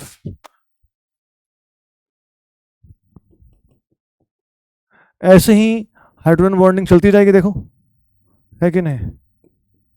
अब यहां पे ये देखो कि एक पानी का मॉलिक्यूल जो है ये कितने H बॉन्ड बना रहा है। तो ऑक्सीजन 2 बनाने में इन्वॉल्व है और H भी एक बनाने में इन्वॉल्व है। तो टोटल एक पानी का मॉलिक्यूल 2 ऑक्सीजन के द्वारा और एक H ये वाला, एक H ये वाला, 4। ठीक है, कोई दिक्कत, कोई परेशानी है इसमें? अगला सवाल, I think this is the last question. Which of the following pairs has the strongest hydrogen bonding between themselves? इसमें से सबसे तगड़ी वाली हाइड्रोजन बॉन्डिंग किसमें देखने को मिलेगी? भाई यहाँ तो होगी ही नहीं, कोई मतलब नहीं दिख रहा है अपने को। यहाँ भी इन दोनों में तो कोई सेंस नहीं बनता, क्योंकि CH4 तो हाइड्रोजन बॉन्डिंग करेगा नहीं, यहाँ SH4 नहीं करेगा, यहाँ हमने कुछ देर पहले डिस्कस किया कि एसीटोन नहीं करेगा, यहाँ ये फॉर्मिक एसिड है ना बेटा, और दूसरा वाला एसिटिक एसिड है। तो इनमें तो मैंने अभी कुछ देर पहले फोटो दिखाई थी आपको। इस तरीके से हाइड्रोजन बॉन्डिंग होने की भरपूर मात्रा में संभावना है। ठीक है, तो इसका आंसर हो जाएगा दिल्ली। ठीक है भाई, तो लगभग 60+ क्वेश्चंस 2023 से लेके 2002 तक हमने सारे डिस्कस किए केमिकल बॉन्डिंग के। स्टार्टिंग में टाइम लगा अपने को, कंसेप्ट्स बिल्डअप कर रहे थे, और बाद में उन्हीं कंसेप्ट्स का यूज करते हुए अपन ने लगभग सारे के सारे सवाल डिस्कस कर लिए। ठीक है, मैं मान के चल रहा हूं कि आपने भी मेरे साथ साथ वीडियो पॉज कर करके हर एक क्वेश्चन को सॉल्व किया होगा, तभी बेनिफिट होगा ना यार। 10-12 दिन बाद एग्जाम है अपना, बेनिफिट कब होगा? जब तुम मेरे साथ साथ इस काम को कर रहे हो। ठीक है, अगला जो अपन चैप्टर लेके आने वाले हैं कोऑर्डिनेशन और मेटलर्जी, ताकि हमारा इनऑर्गेनिक वाला पोर्शन जो जल्दी निपटे, and then we will start with the organic also. तब तक पढ़ते रहिए, स्वस्थ रहिए, मस्त रहिए और बिंदास रहिए। ठीक है, धन्यवाद, thank you very much guys, bye.